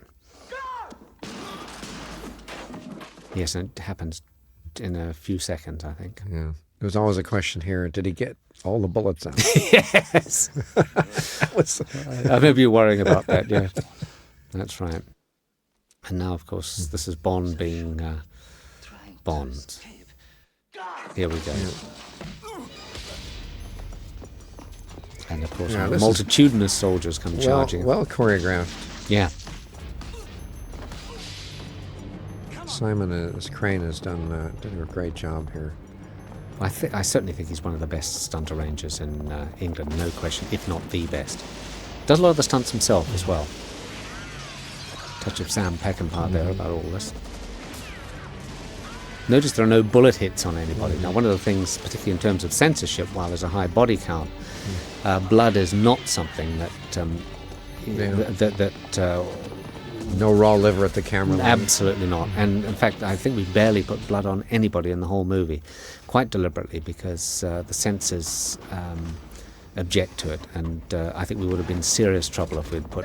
I don't remember actually wiring anybody up for a bullet hit in the movie. I simply left it to the stuntmen to give the whole sense of, in their action and so forth, to sell that to me. This is a great complex. That was the end of Peter Street down there, isn't it? That's right. Now, interestingly, what you see here was actually in the building, or a lot of it was in the building, that a real part of the building, wasn't it? These and files. You see, and all those tanks up there, we ended up lending to Richard III. They're part of the Richard Unite III Artists. movie. Yes, that's right. That's right. And we got them free of charge, so they were pretty low budget. This is very interesting because it's how to escape 10 million bullets, and as only Bond can do, and not put a hair out of place. And all the paper flying around. That was something, wasn't it? Yeah, that was. I think it was £10,000 worth of in that one. What that little sequence is, just in the bullet hits alone, all the paper exploding and so forth. I think was like £10,000 just for those hits. Yeah, it's a very exciting sequence. It was a complicated sequence to do, but it turned out extremely well. Here we see the Q's belt in action. I love those sort of Errol Flynn things. Round they go through the roof. And that was Simon Crane himself actually doing that stunt. That's right. And going this through is the window. Pierce, though. That's he Pierce, did a pretty of course. good jump Yeah. up there and running around here. He's also very... he is very active, isn't He's he? very active, and he also punishes himself. By that, he wants to get it right, and if you say do it again, that's not good enough to him. He'll respond to that. I could show him on the video, and he would go back and do it again. I don't ever remember him once, or perhaps there's one point in the story later on, which I'll point out, where he got really fed up. But beyond that, no, I don't blame him. Actually, he had very good cause to be. Now we're coming up with this shot. If you remember, Oh my God! we had that tank took 1 mile to get up to speed on that airport we were at. Yeah, and you'd listen to it coming for a minute and a half and wondering that the car and the tank were going to be in the shot at the same time. Had to be timed perfect. Absolutely, and they would come and we'd all be waiting tensely, and everyone would be silent. We'd hear the rumbling get closer and closer, and of course, suddenly Simon would yell "cut" because it was half a second out. I mean, if it hit that car, then people would be dead. Yeah. So it Too had to be early, and it was a danger. Too Yep. late, and it was out of frame. It was really a perfect job. I think we'd had 5 run-ups before we finally did it because we could only do it once. Yeah. Now, this is great between the street we had and St. Petersburg. And Well, it's faultless, really, in terms of you simply can't tell. But I mean, I think Barbara was down there 2 weeks with the crew. That's right. And And- Sharp and the people. and quite clearly, really- what you're about to see, this business with the canals, which will happen after the sequence, that is all shot in St. Petersburg.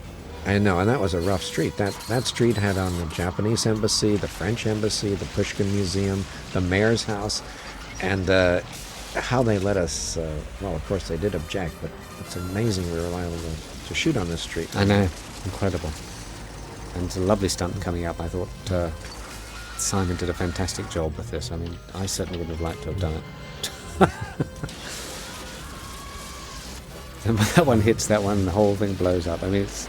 Yeah, they're good. Well, the Russians have great stunt fellows. I mean, all these guys here are stuntmen when they hit them on the bridge. No, that's right. Yes, they're all Yeah, Russian. They're all Russian. They're Yeah. great. But also, I think the technical people involved in the picture, the people who organised the locations, I thought were pretty terrific, weren't they? Oh, yeah, I mean, we had good Russian support out there. We had Phil Kohler out there, who's been on all the tough locations for us over the years. well, he's the British location manager. Right, and so it... And negotiation was a long process, and obviously there was a hell of a lot of red tape to get through. And even then, when you got the permission, that didn't guarantee anything, to be honest, No, did it? no. In terms of, I mean, on the day, anything could happen. You know. But it turned out wonderfully well. Of course, I don't think we wanted... I think in the retrospect, though, we were happy it was a shorter... We didn't take the whole first unit out there. I think it was... It could have been a disaster. Yeah. Yes, there's quite a lot of mass destruction in this, of course. You know. But no one gets killed. I think that was an important decision to make. Yes, I think you're right. How nobody gets killed, of course, is a complete mystery. Well, it's supposed to be a sort of funny, you're supposed to have fun in the chase. Yeah. And if you see someone actually killed, it kind of spoils your fun. Well, the one I love is the one coming up, I think, where the tank just totals two police cars. And there's a pause. Right here we are. Right. Now It goes right over this one here. I love this. Now watch there. that. Now watch the next cut. Now they all come out okay. Well, that's the way it should be. Well, that's life, But yes, I mean, morally, I know Ian it was is saying to important. me, "Oh, why do you want?" I said, "Come on, Ian, have the guys get out and see them walk and talk." No, I think you're absolutely right. I think it's imperative. Oh, this thing here, the Perrier. Remember this? All the. Well, it's interesting that it seems seriously like product placement. I think we went to Pepsi, we went to Coke, and they wouldn't do it. And Pepsi, of course, offered to do it, so we took them up. Now, this is a great... I just might say on that, the problem with it is that you have to get a case of empties, because you can't do that with real full thing. So you really have to have the approval of some organization. So that's why I went to end up with Perrier. The great special effects. I love this. This was your idea. This whole statue on top. That was the idea. All hitting your the bridge. storyboard and everything. It worked out well. Got a lot of laughs. And people love it. And very well edited again by Terry. And then the little grace note here at the end of this scene is the the one that people love the most. Bond straightening his tie. Yes, it's just perfect Bond, really. Now, this was a little bit of a story glitch coming up. I mean, as you'll see, of course, the tank suddenly pulls up on the bridge above, and you wonder how the hell the tank got there. I think it's legitimate, but on the other hand, you feel, well, that it's something... Well, you plant the seed. You get away with it. Bond was watching, so Bond is doing something to get it. So, I mean, it's weak, but we get away with it, I suppose, is the best you can actually say. The bridge, of course, is it's all cheated because there is no bridge above above the train. This is a location up near Peterborough in England, the old sugar factory, I seem to remember. And this train, of course, is another Peter Lamont special. Well, we took a real locomotive and put all this cladding on it. We had steel workers. It's all fully cladded with real iron. Absolutely. Now, this is a great sequence, again with Derek Meddings, where he, after the interior of the train, where it's a combination of models, the real train, special effects. But the real credit goes to Derek Meddings, because the train and what happens at the end of this sequence is all him, really. And Famke had a little bit of a concern that she didn't have enough dialogue in this scene, but the way her reactions were done, what you gave her to do as far as reactions, makes dialogue almost irrelevant for her. Well, it's interesting. I remember she was upset at the time at this scene, because here she is sitting in the background. Everybody else seems to have the work to do, and of course, because she had nothing to say, she was upset about it. But I had to convince her, of course, that you don't need to say lines to actually be effective. And after the train crashes, of course, I remember she got a laugh just by cutting to her reaction, getting up silently off the floor, and subsequent reactions in the train. That's right. When she says he's going to ram us, everybody laughs. I know. She looks like she's looking forward to it. Yes, well, of course she is looking forward to it, but it's true. I mean, now here's a model shot. Look, this one of the tank. We weren't allowed to put the real tank in the middle of the railway line. But that was a full-size model. Or something. No. That was the smaller model. That's the full-size one. The reverses, but it's all done... and it's great when even we ourselves don't know what's model and what's real, because it's obviously it all works. Here we go. That's our real train, and of course, now we're on to the model. Bond. Only Bond. Yeah, that's what she got. That was the great laugh. She got a great laugh on that. Here we go. Now we're into that's all model. That's obviously real. And the studio, and this is all model. What you see from now on.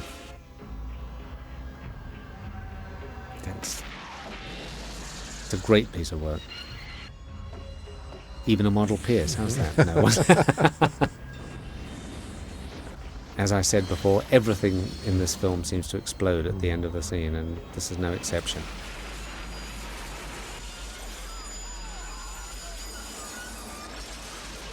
Very tough scenes to do, actually. I mean, interior scene. I think the scenes I found the most difficult and frustrating, and the ones I hated most are the ones I hated doing most, are the ones in this train. Well, it was a long, narrow set, and there was We couldn't nothing fly the could walls. float, It was all locked down because the lights were in and everything. And but it's effective. I mean, it works extremely well. But from a director's point of view, it was very, very frustrating. I think I was in my worst moods during this. I hated it was so actually small doing to these work scenes. in, hard to light, Yeah. and hard to move, and the camera took up so much space. The crew had no The place crew, to go. kind of half the crew have got to be outside while this is all set up, and you're treading on each other's toes. They're a nightmare, these sets, quite frankly. But the scenes turned out well, and The only bargaining chip. Where is she? for that I was Fatal weakness. pleased. It was quite a long shoot in here as well. What you have to do as a director is shoot with the lights, is what we call it, which means that you shoot every setup right throughout the scene one way, you then light the other way, and you shoot everything. You progress through the whole scene again and shoot with all the lights in the other direction. So, back where we started, James. Okay, here we are, and there's Ourumov has just come in.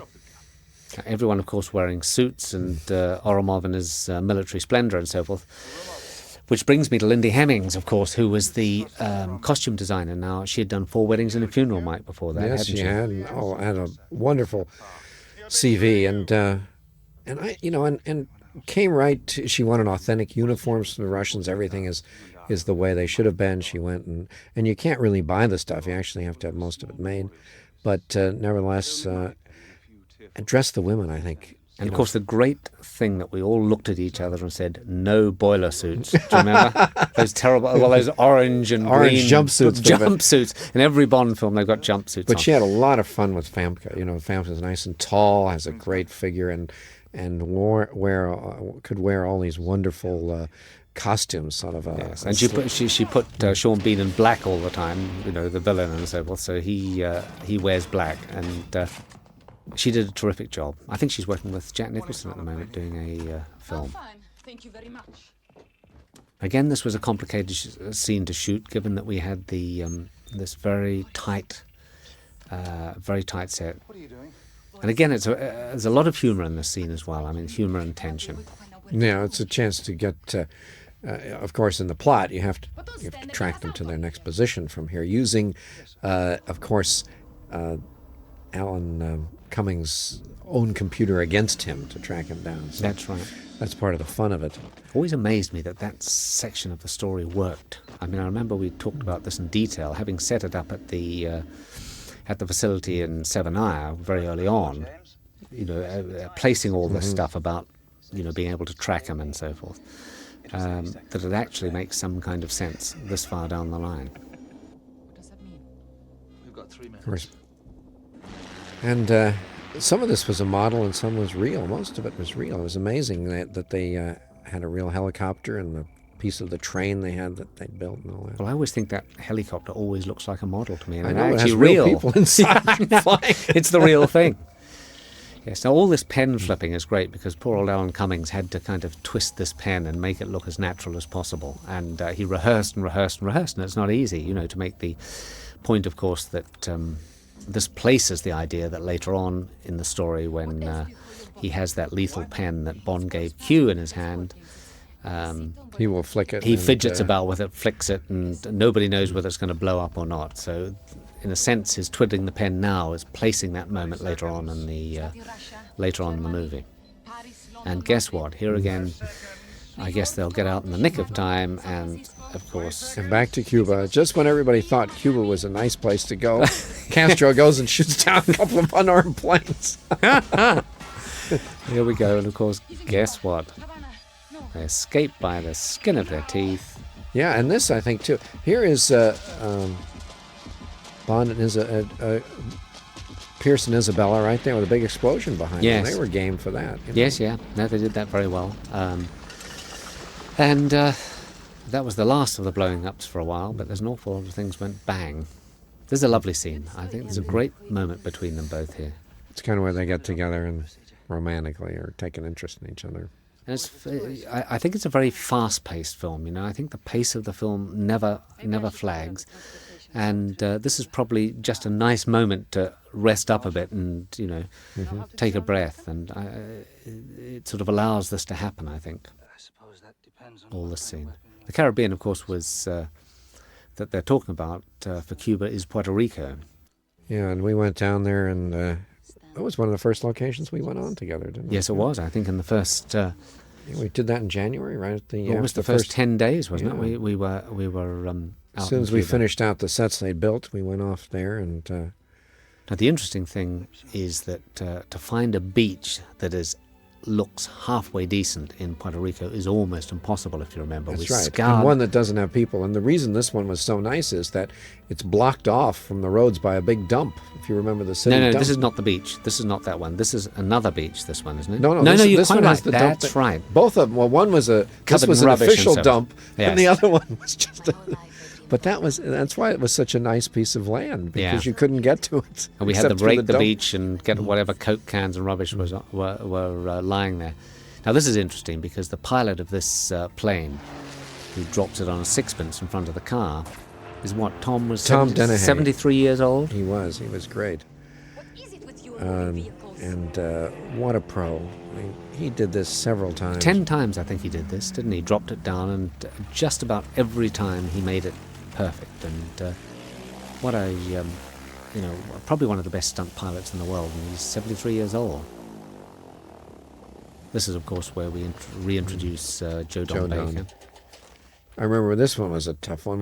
We ran out of light, and we had to come back the morning we left. That's right, on Saturday morning. Yeah, that's right. We ran out of light. Everyone. That's right, and Pierce wasn't there, and I had to throw the keys to Joe Don Baker, and I missed him about 10 times before he finally got him in his hat.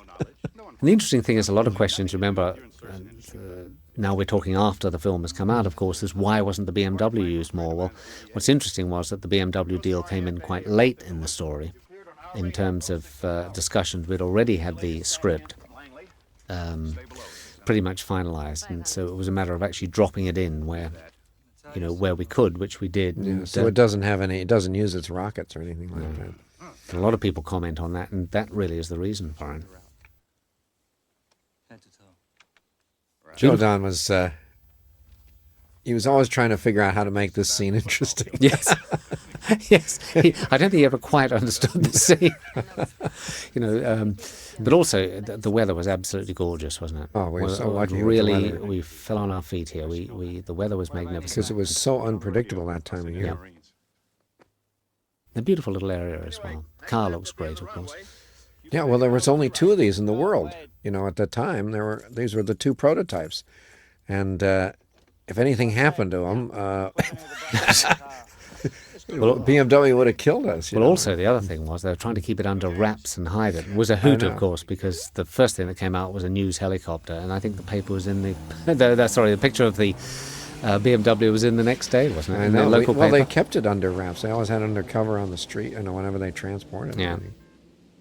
But of course, the press will always find a way, and they did. Now comes the romantic scene here.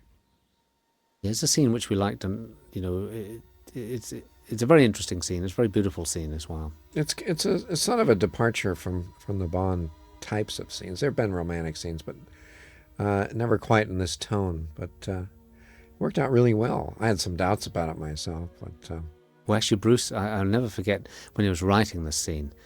The previous version to this had a hilarious line where he was quoting from The Ancient Mariner. That's right. My ship is so big. What was it? My boat is so small, the ocean's so big. My boat. Anyway, he came out and rewrote that. But Barbara was all, very, very much stuck with him and got him to. And she you did. kept at it too to really make this scene work. And Now, this is a scene I rehearsed for 2 hours the night before with them. I got them into a hotel room, and we rehearsed for a long time because it's a very difficult scene to pull off and make convincing without making it, seem like. And those 2 hours really paid off, because it took half a day to shoot this. We were finished by lunchtime. And that, and this was, remember, the tide was coming in. That's right. We kept Oh, on my running out God. of beach here because we were being backed up against the. Now, this was genuinely the only bit of beach, and the whole, I covered in the helicopter when I was doing my location scouting. I think I went right round the whole island from top to bottom. I think you probably did at one point as well, looking for lakes. And no luck. And so we had to, this was the only bit of beach that that was possible to shoot on. No, this was a wonderful thing you did here, because you did this all in one shot. Yeah. The whole scene is played in this one nice shot, and it's a really. Well, again, what's interesting, if you remember, the script called for basically a love scene where they get together in bed and get at it. But I remember thinking about it sort of days before, thinking it just simply won't work. That it just didn't feel right that he should be. Going they at should be it, having so, sex, basically, and it felt awkward to me, and it felt, So another film post-lovemaking maybe, is but better, and I think it turns out much better this way. Much as I would have loved to have shot the scene, of course, but I think the it's interesting nice was because Isabella was all ready for it. That she said to, she was quite angry that she couldn't dive on top of him. I remember she said to me, "Well, I came all prepared, I was all ready, and now we're not doing it."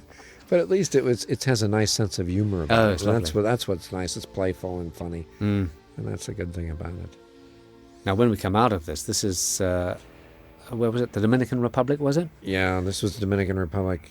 A shot that had a problem steadying. And That's right. We had a lot of digital stuff in it. They said the rotor was out of balance on the helicopter. It vibrated, and again, so we had this juddering effect, which was essentially cured by digital, which was a terrific asset for us, because we certainly didn't want to go out there and shoot it Turn 10 degrees south. or reshoot it.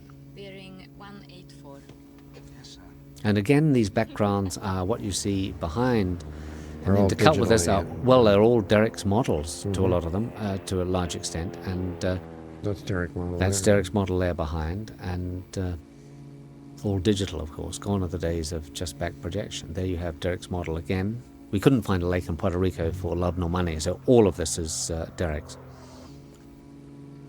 Yeah, the lake had to be kind of circular at least. Yeah, But there was nothing that, except long, thin lakes. yeah, there was no way we could actually do it for real. And this is a scene which is, which I haven't looked at the airline version, but God, it can't make any sense at all, because you aren't allowed to see planes being hit or explode or do I know, anything. So that- I wouldn't even, I don't think I could ever face looking at the scene on the airline, because it's gone. Basically, how they get into the jungle will always remain a mystery to me. But anyway, great, again, Derek, to Yeah, the nice fore here. Look at intercut this, look at between this the shot. There's models a and model the real shot thing. there, great there. Now we're in the studio, and so we go on. And nice cut here from the time he comes out to when she's. Yes, a great time cut. It's one of the things that I think you have to do, is to try and assess the pace of a scene. And it's always the thing of getting out of cars, getting out of vehicles can often be time consuming and slows everything up. So you've got to devise a way in which to move the story on. So there, from there to Yeah. there is a nice cut. So it's and always a nice sharp sound gets you through on these cuts. In this case, it was him kicking the door. Now the next sequence is interesting. They go down here. All of this is Peter Lamont in the studio, which is he did a great job with. But the next sequence where he sees the helicopter again was a slight cheat. And of course, you'll be able to recognise from Apocalypse Now, probably not nearly as good as that, but it was that kind of slightly hallucinatory kind of image of the helicopter, and again with the sound effects and so forth. But I remember Martin Sheen lying on the bed, and this great image that Coppola had of the helicopter. The stunt girl here coming down, she'd just come off Waterworld, fed up. She'd done months at it, and nothing appeared to be happening. And there was some dangerous moments in this, though. Yes, oh yes. Shooting this because of the stuff falling out of the helicopter. Something fell out of the helicopter and they're shooting up, and it just missed everybody. And it's just one of those things you can't protect against. Great scene here between Nice the entrance. Yes. And of course, she does it marvelously. God, she's she's violent as hell. I love it. Lindsay Hemmings come with, with this uniform for her. It's Yes, kind of militaristic. It all looks a bit Nazi, of course, and that's exactly that. She looks great. And, it's interesting. She's doing a lot of work here and selling it, but I tell you, Pierce is equal. Look at the way he's selling that, And, of course, actually, he's sitting on something. Yeah, this headbutt was taken out in England. That's right. No headbutts. We had a 12 certificate on that? A 12 certificate and yes, a fitting end. Again, we had less than the writhing and so forth in this because of the sensors, but I don't feel anywhere down the line we really suffered because of the sensor cuts, I must say. And I thought, given we got a 12 certificate in England and I think a 13 in America, I was very happy with... Yeah, it worked out well. One of the groaners there. One of the groan lines, of course, yeah, and we debated about whether... In fact, I cut it out at one point because I thought this is just too bad. But I'm not sure whether you convinced me to put it back in. But of course, people do laugh at it, so it was right to leave it back in. They expect it, don't they? They always expect something, and I think they don't expect necessarily the most brilliant line, but they expect something. Yes. Here we are in the Peter Lamont set that was 3 stories high, all made out of structural steel. It was for real because everybody had to run around on it, so... Now this is very interesting because now what you're seeing is again Derek Meddings at his peak, and I think this dish, which of course is a real dish, but because of the complications of shooting and allowances and so forth, there was no way we could shoot it for real. So while there are real shots of the dish, this is all model, and I think he did a fantastic job on this. Yeah, well, of course, to bring it out of the water, we had Look to at do this. that in Yeah, that's all. This is all model. And the most difficult thing with model is water. You always have to build a big enough. Give it the model. scale and the sense. And I think the dish the real dish is 1,000 feet across. I think the model is 50 feet across. Now you see the 2 figures. This is all, of course, digital model, which is amazing. A lot of people have said to me, "Oh, how did you ever get is it real, that sequence when the world's greatest cat. Dish comes out of the water. when the transmitter comes out of the water, yeah." Better not be rejected. Okay, here we are. We're meanwhile back to what we, of course, mirrored earlier on. Now, this is the draining of the lake. I remember we talked about doing this, and we both looked at each other and said, "Well, let's write it, but we'll never do it. It's impossible." Yeah, but it's this kind of stuff that a lot of the kids like. Well, it's what Bond's all about, isn't it? Look at the scale of this thing, and it's a perfect replica of the dish. Now, I think in a second you will actually see the real dish. I think there's one shot that we have where they are about to climb onto the dish, and it's right. It's wonderful the way the shadow in there and everything. Yeah. Well, I think the shadow locks the whole thing into reality. This is all model, of course. But this is the real dish, so it gives you an idea of the scale, even though, of course, Now, that's the real one. And that, of course, is the real transmitter. Yeah, now that's actually used to... it's a radio telescope. It's used to investigate deep space down in Puerto Rico. Aren't they saying that if there's any alien life up there, that this will be the transmitter that will... Possibly, yeah. It's they like to say that. They like to say it, although the scientists down there really... shrug their shoulders. Disavow it all. Well, remember this thing, how we trying to figure out how to write the thing in that we could jam, how to design this thing. And all that. Finally, a big chain drive.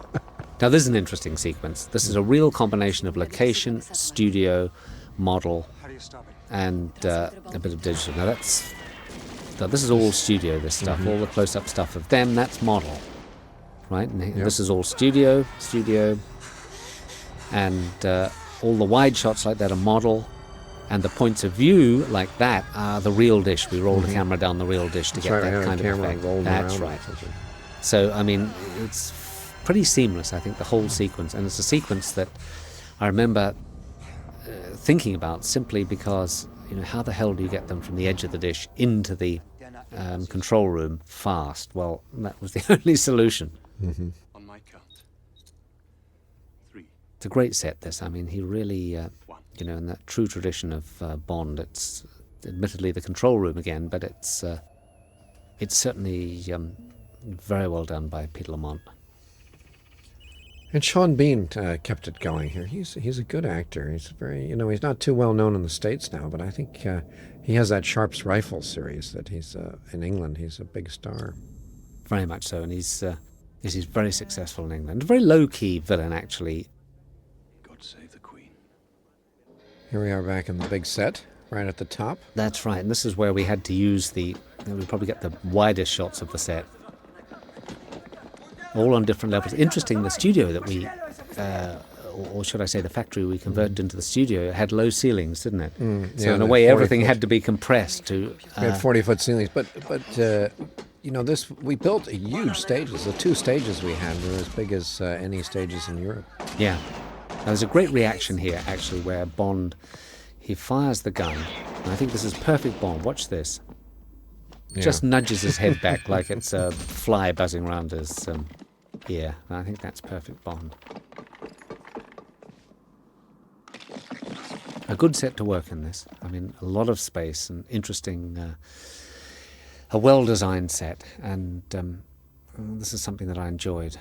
Again, of course, we blow the hell out of it at the end of it, but as in all Bond films, every control room seems to erupt at the end of it, but we'll come to.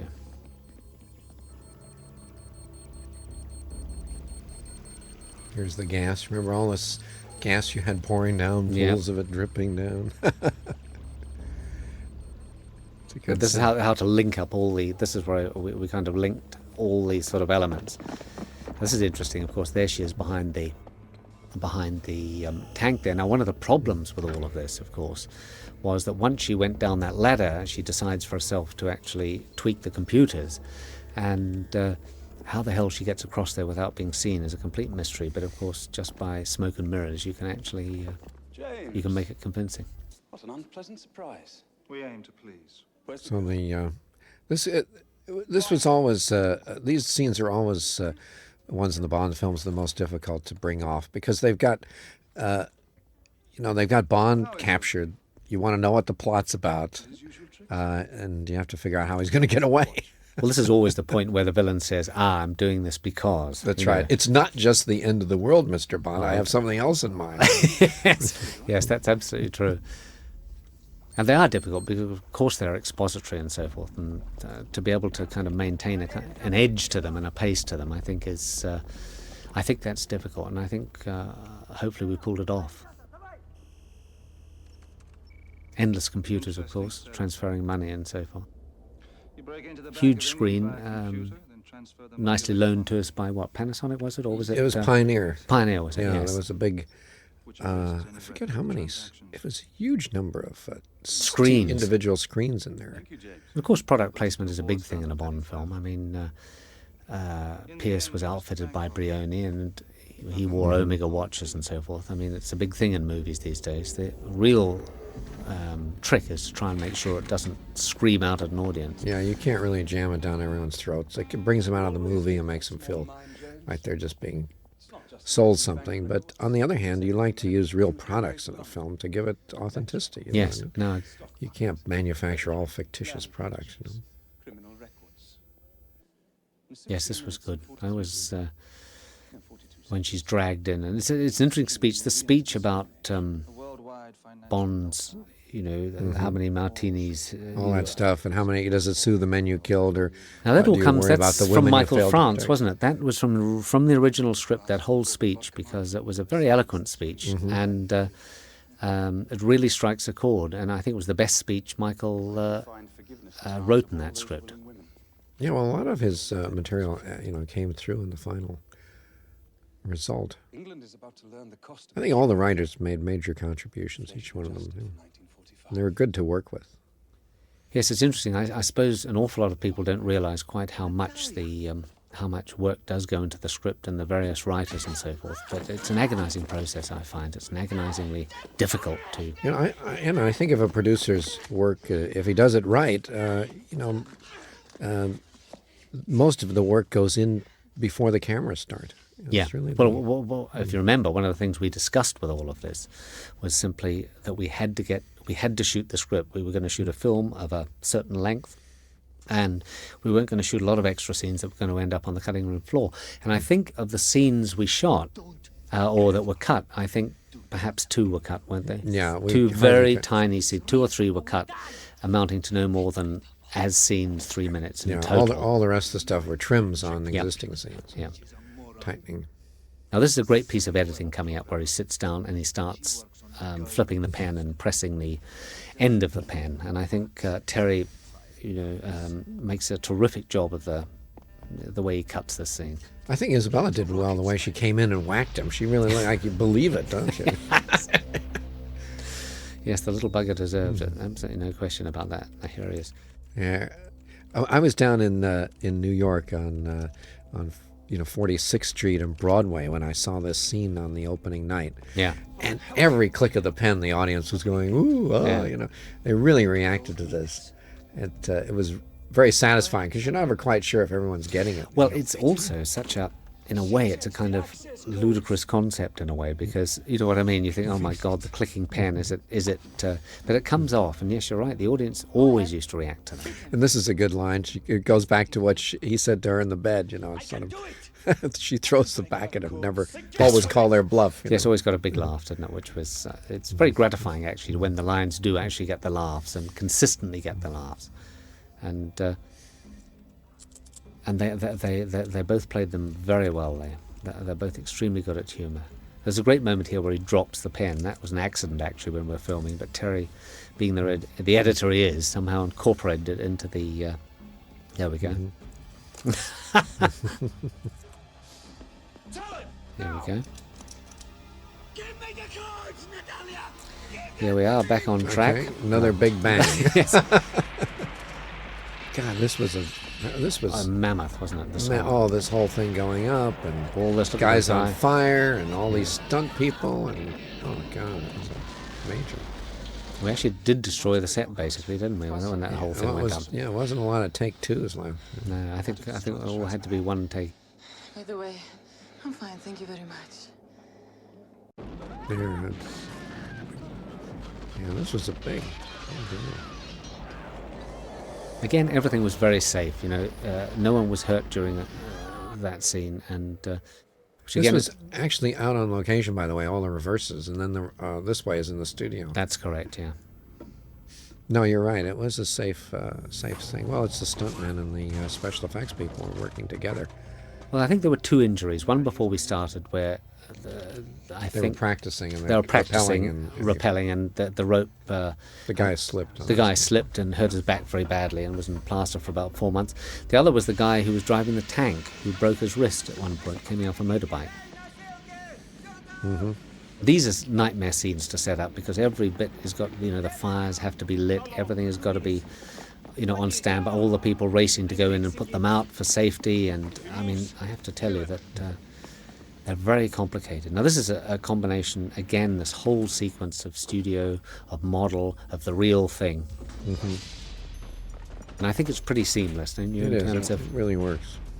I mean, again, when we went out there, I remember to begin with, we used to have long meetings discussing this. And we'd come to grind to a halt because the whole horror and impossibility of it all seemed... But you have to know exactly what you need to build and what you need to shoot for real. And Yeah. That's Exactly right. And there you go. So again, there's a combination of the real... That's real. Yeah. We had studio, this stuff. Well, they let us sound this thing. And I actually went up there and walked around. Oh, you did? Yeah. And when we recce'd it and some of the shooting, and it was... it's scary because when you look down, there's an open grid. You're standing on, you feel like you're standing on air. It's not... all those platforms are all open steel. Yeah. Here we go. That's a good... that was great. up there. Yeah. The double's working up Yep. there and doing those stunts. It all cuts pretty 500 feet off the faultlessly. ground. Yep. And again, the chain room worked extremely well. That was a kind of late. Remember we changed it? Yes. I can't quite remember what Well, we had we've before. I had to wanted- redraw. I had to redraw the whole thing, but it kind of We works. had to come up with something that was pretty simple and people understood. Now these are the two guys doing it themselves, basically, which is not over those stuntmen obviously doing that sequence, but Pierce and Sean rehearsed this stuff And the fight you'll see, the fist fight that's coming up, they did just about everything in the fight. I remember no you doubles. saying you wanted to duplicate from Russia with Love the fight in the train. You always thought that was the best, and you wanted to get that physicality back in. That's right, and heavy hitting in a very small space. And I always thought that was a great sequence in From Russia with Love. And we tried to kind of duplicate, I suppose. It was in this upcoming sequence. That sequence there is a combination of studio and the real thing. Yeah, this is the fight that's coming up. This is the great fight that's coming up, yeah. And they did it all except for one shot as he goes through the wall. Yeah. That was the only thing. And other than that, it's all them. It's amazing. yeah, they rehearsed with Simon for a long time. It was really good. They sell it really well, these two. I shot all this handheld, of course, because just to give the sort of violence of the piece.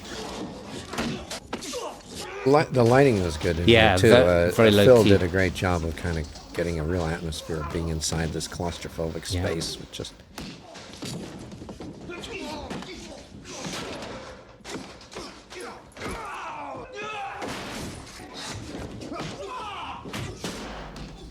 These scenes and the upcoming scenes on the ladder, I think, were possibly some of the most difficult to yeah, to that achieve. ladder work is hard because it's all that.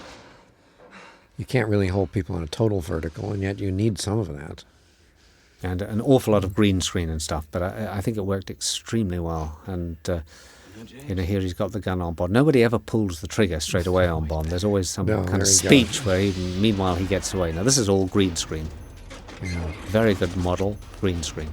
Now that's the shot where Pierce did his nuts. Yeah, and he hurt his hand, didn't he? He hurt his hand and he hurt his back. And I said, I want to do take 2. And he said, right. He said, he screamed at me, you get one more take and that's it. You can blame him. It looks very convincing, all this stuff. I mean, it's really way beyond. We had to figure out the angles, where that little Yeah, sump would be where in the little the sump picture. would be, yeah. It's very convincing to me. It was. Some of this is in the painted background Yeah. in the studio. Some's outside. We did a lot of sky replacements to get the matching,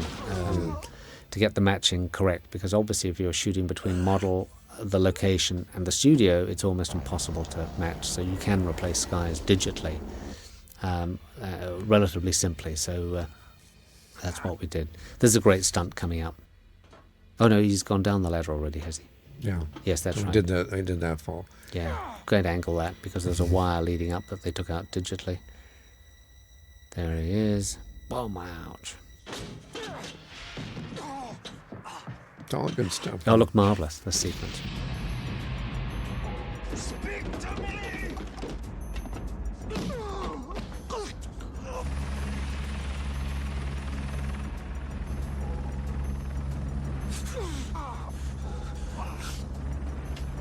Now here's they are out. This is outside. Where is there? Oops, no. That's more. That's digital, of course. It's the jump. Yeah, and then we go to the model for the bit where, of course, he Falls. He falls. All of that's model. Again, it's pretty seamless, all that stuff. He lets him go. Nice Bond. We actually were worried about that. Do you remember? I shot an extra one. Yeah, just in case. So. And this fall, this guy, the stuntman that did that was pretty good. Yes. Because that was it's harder than it looks because there's no padding. I mean, you just have padding on your back. Yeah. Now here's interesting. I had to cut off the shot very quickly because of the blood quotient. A tiny bit of blood on his mouth, and the censors objected. Now to you it. remember this shot? We were the last day of shooting. Oh, don't tell me.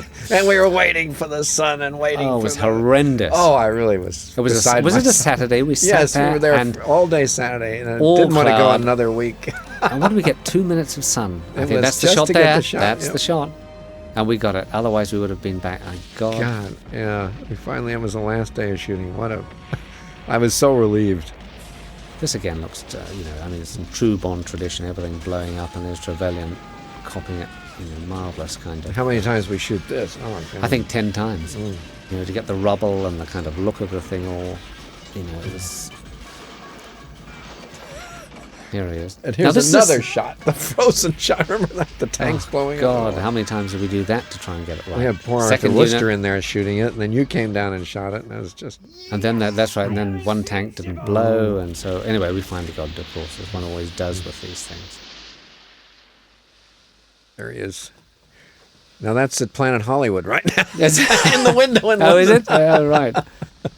And this, of course, was a scene shot. The last scene of the movie, as always, of course, is shot very early on in the schedule. This is at Puerto Rico.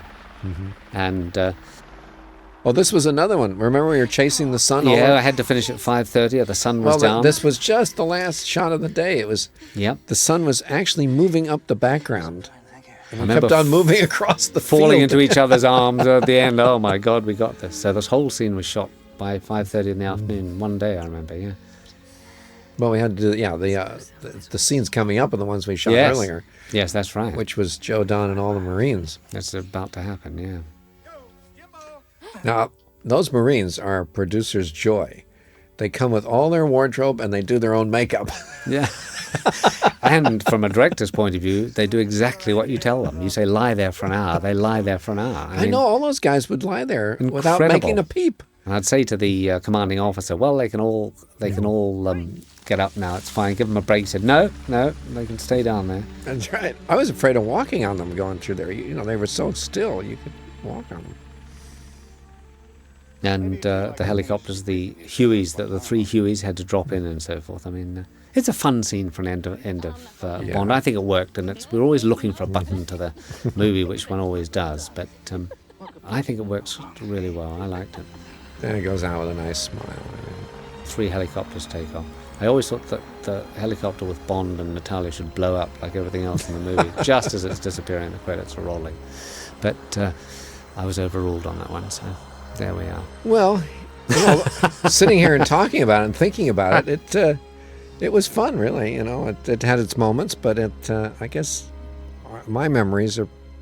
I think tend they're to forget all good the bad times and just remember. Well, you know, filming is always a battleground. That's the point, and I think the studio were terrific, and I feel that you sort of feel in the aftermath. We had a lot of number crunching, or one particular period where we had to crunch numbers. We didn't, by Hollywood standards, have the biggest budget in the world. It was a big budget, but I think that makes you work harder to. And look for simpler solutions, which are often the best solutions. So yeah, I think it's good discipline. Yeah. And anyway, there it is, to the memory of Derek Meddings. Unfortunately, he died just 2 months after we finished. That's right. He died, and it was terrible. He was sick during the filming, but he never let it up. He never complained. He was an instinctive model maker, and certainly the best in England, if not the best in the world, in my view. Yeah, and I had worked with him 20 years, you know, and he actually got an Academy Award, I think, for Superman with Dick Donner. I think that was his, that was the highlight of his career. But I think his models have never been better than in this movie, and as a tribute to him, I don't think it could be better. But he's obviously sorely missed, and for the next Bond film, one wonders who the hell you will actually get to, replace a genius like that. I don't know. But it was good. We had a mixture of a lot of our people who've been with the Bonds for a long time. We had a lot of good newcomers, and it was a good mix. It was a very good mix. It was a very tough film. I mean, I think we all looked at each other right at the beginning of this movie and said, well, we've got one chance with it. Do you remember we said, if we don't get this right, the series is dead, was what we thought. And that was very much our attitude. And I must say that you guys as producers, both you and Barbara, kind of gave us free rein to do what, and on the other hand, pulled us in when we needed pulling in. And the end result, I think if we had to do it again, I would. It's hard to know. It's hard to know quite where we could. Well, you're great to work with because you have what you need to get to make the thing work, and you're also know what it means to save when you have to save money, and there's nothing more a producer can ask of a director than that. Well, I think the whole secret of filmmaking is in the preparation, in my view. I think that we did a lot of preparation on this. We got the script right, I think, before we started shooting, and I don't think we fell into any of the traps that perhaps often movies fall into. I know. Whenever I hear that they're shooting a film and they've asked someone to come out and do a rewrite on the ending, trouble is brewing. Yeah, well, so many films now, of course, in Hollywood. You can't plan a film that way. No, but they reshoot the endings endlessly. I mean, there's probably, I don't know what the percentage is, but it certainly must be. I know there are 3 filming in London right now where they're reshooting the endings. But that's, at least they've decided they want to do something, but sometimes they just start rewriting in the middle, and that's a kiss of death. Anyway, it was great fun. Yeah, we Martin, enjoyed it. It was fun. Thanks a lot. It was terrific. Thank you. Bye-bye. Bye.